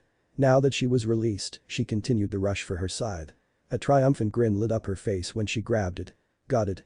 She whirled it around and slid back into a battle stance with it pointing behind her. Glaring at Naruto, she spoke up. Not only did you make me take off my cloak, you also separated me from my baby. She crouched. I won't forgive you. Bang. Wham. Ah. Naruto flew to the side when the back of her scythe crashed into him. Bang. Not giving him any time to recover, Ruby shot after him again to start a combo. Bam. Naruto growled at the unrelenting assault. Clang. He raised a dagger to block another attack while the other one slashed at her. Bang. Ruby used the recoil again to launch back and dodge. That speed it too annoying. The wide grin was on Ruby's face. You'll never be able to hit me, she sang. Your weapons are too short, making it so you have to be at arm's length to get me. Her smile faltered when a smirk came back to Naruto's face. Then I'll have to fix that. He pressed another button on his daggers. The next moment, they were back to the original shape they came in. Because the blades were still out, Naruto was now holding a pair of twin short swords. How about now? Whoosh. Clang. With wide eyes, Ruby raised her scythe to block the left blade. Naruto's attack was not done, however. The second blade soon came from the other side. Ruby grunted in pain when it sliced into her side. Her aura protected her from any major damage, but it still hurt. Not to mention it ruined her clothes. Not wanting to relent, Naruto brought the other blade back to attack from another angle while she was surprised by the pain. This one managed to land a hit on her leg. He soon brought the other one back to attack again. "Drr, no you don't." Ruby bit out. Clang. Clang. The next few moments were spent with her using her scythe to block all of Naruto's attacks.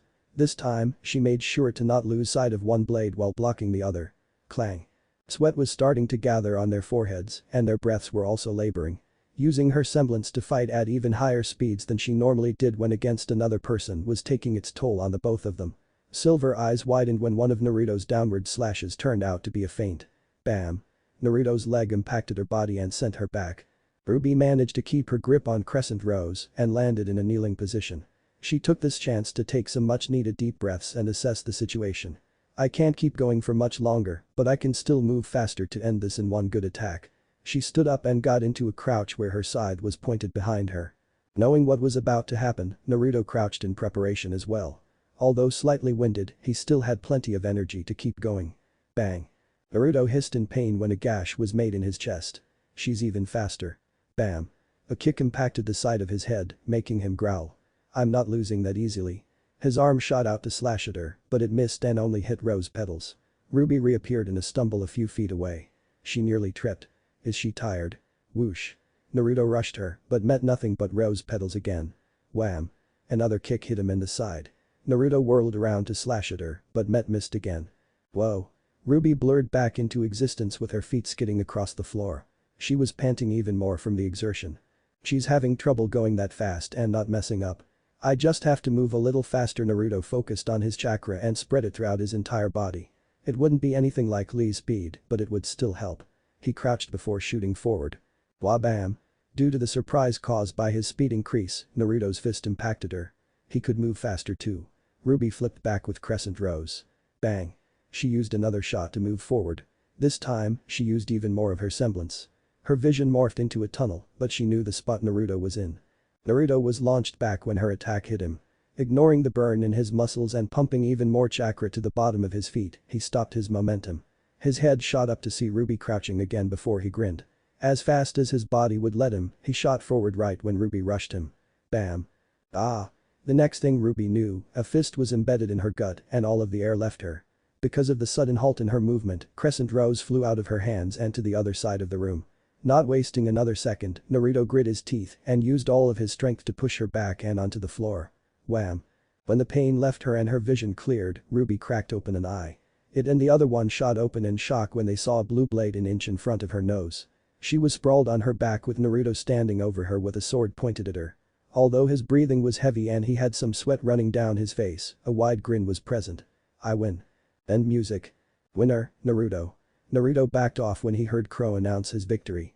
After quickly disabling his weapons and moving the right one into his left hand, he reached his now free hand out to her. That was fun. We should try it again sometime.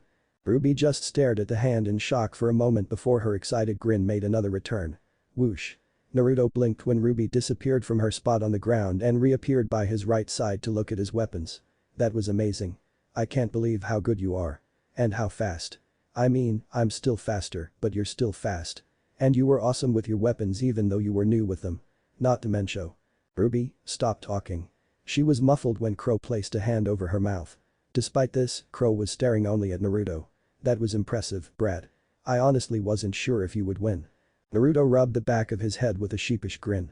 Thanks, getting such honest praise always felt good. But you still suck. And just like that, the good feeling was gone. Qrow retracted his hand from Ruby. You both do. The blonde scowled at him. The hell does that mean? I won. Qrow shrugged and instead chose to take a swig of his drink. Sure, but that doesn't mean much when your opponent isn't that strong.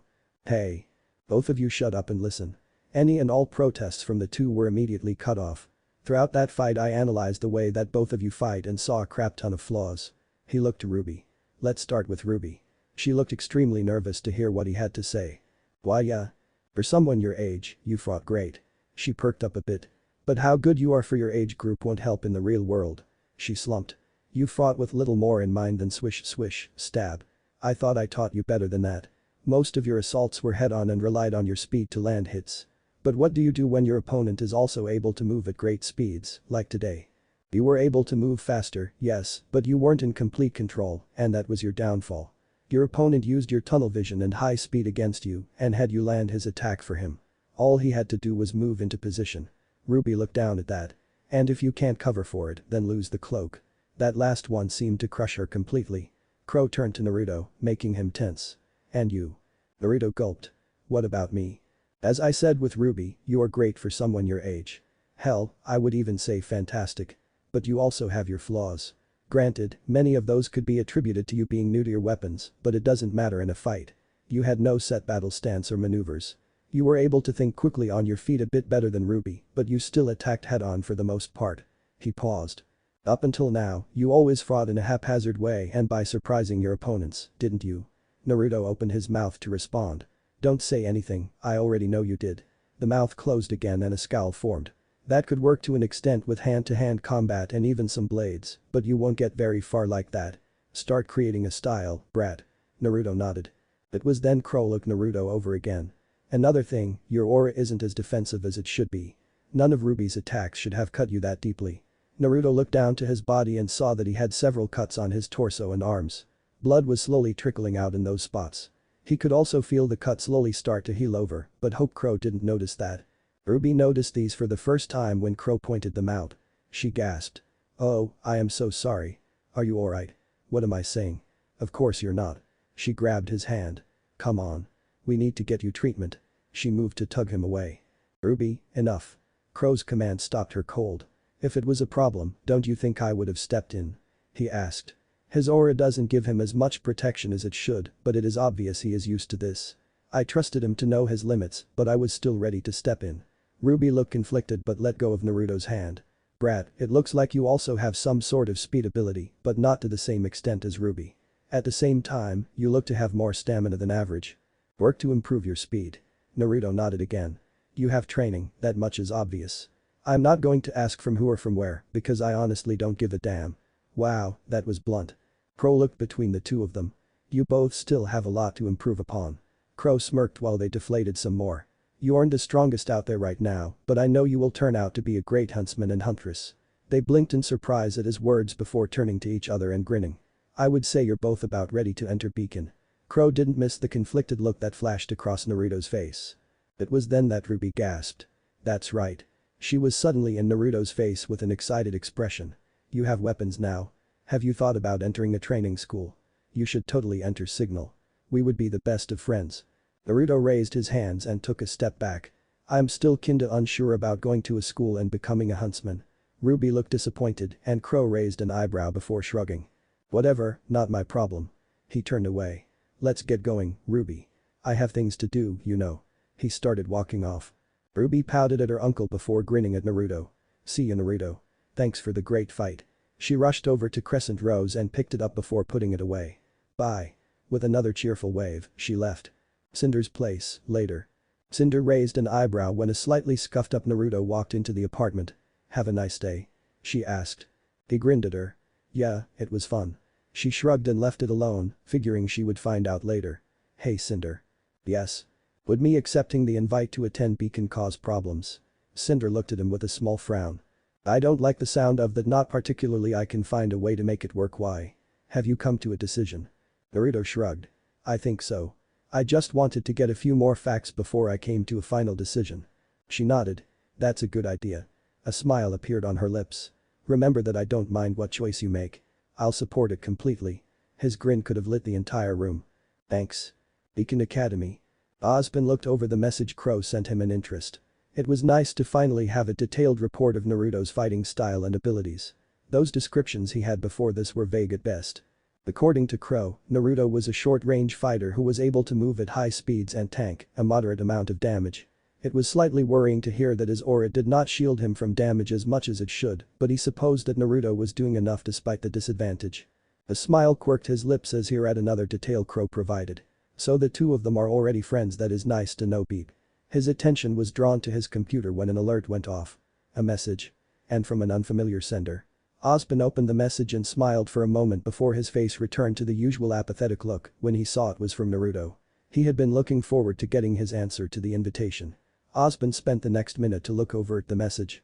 When he was done, he stood up with his coffee and turned to the window. His eyes roamed over the academy and the sun setting in the background. He had a small smile reappear on his lips when he thought about the answer Naruto gave him.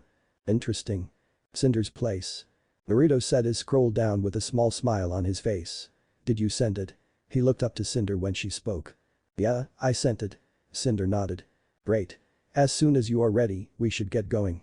Naruto grinned at her. Alright, just give me a second. He got up and rushed back to his room to gather the things he needed. Professor Ozpin. Thank you for giving me this chance to attend Beacon. Over the last week, I have given your offer a lot of thought. It was very hard for me to come to a decision, but I eventually managed to do so. I am honored that you would personally come to invite me to your academy, but I'm afraid I must decline. There are still things that I need to do that I would be unable to do if I was tied down to the academy as a student. The people I care about come before what I want. I hope that there are no hard feelings. Naruto Uzumaki. What if Naruto unlocked his seal in rwby? End here, and thanks for watching my video till the end.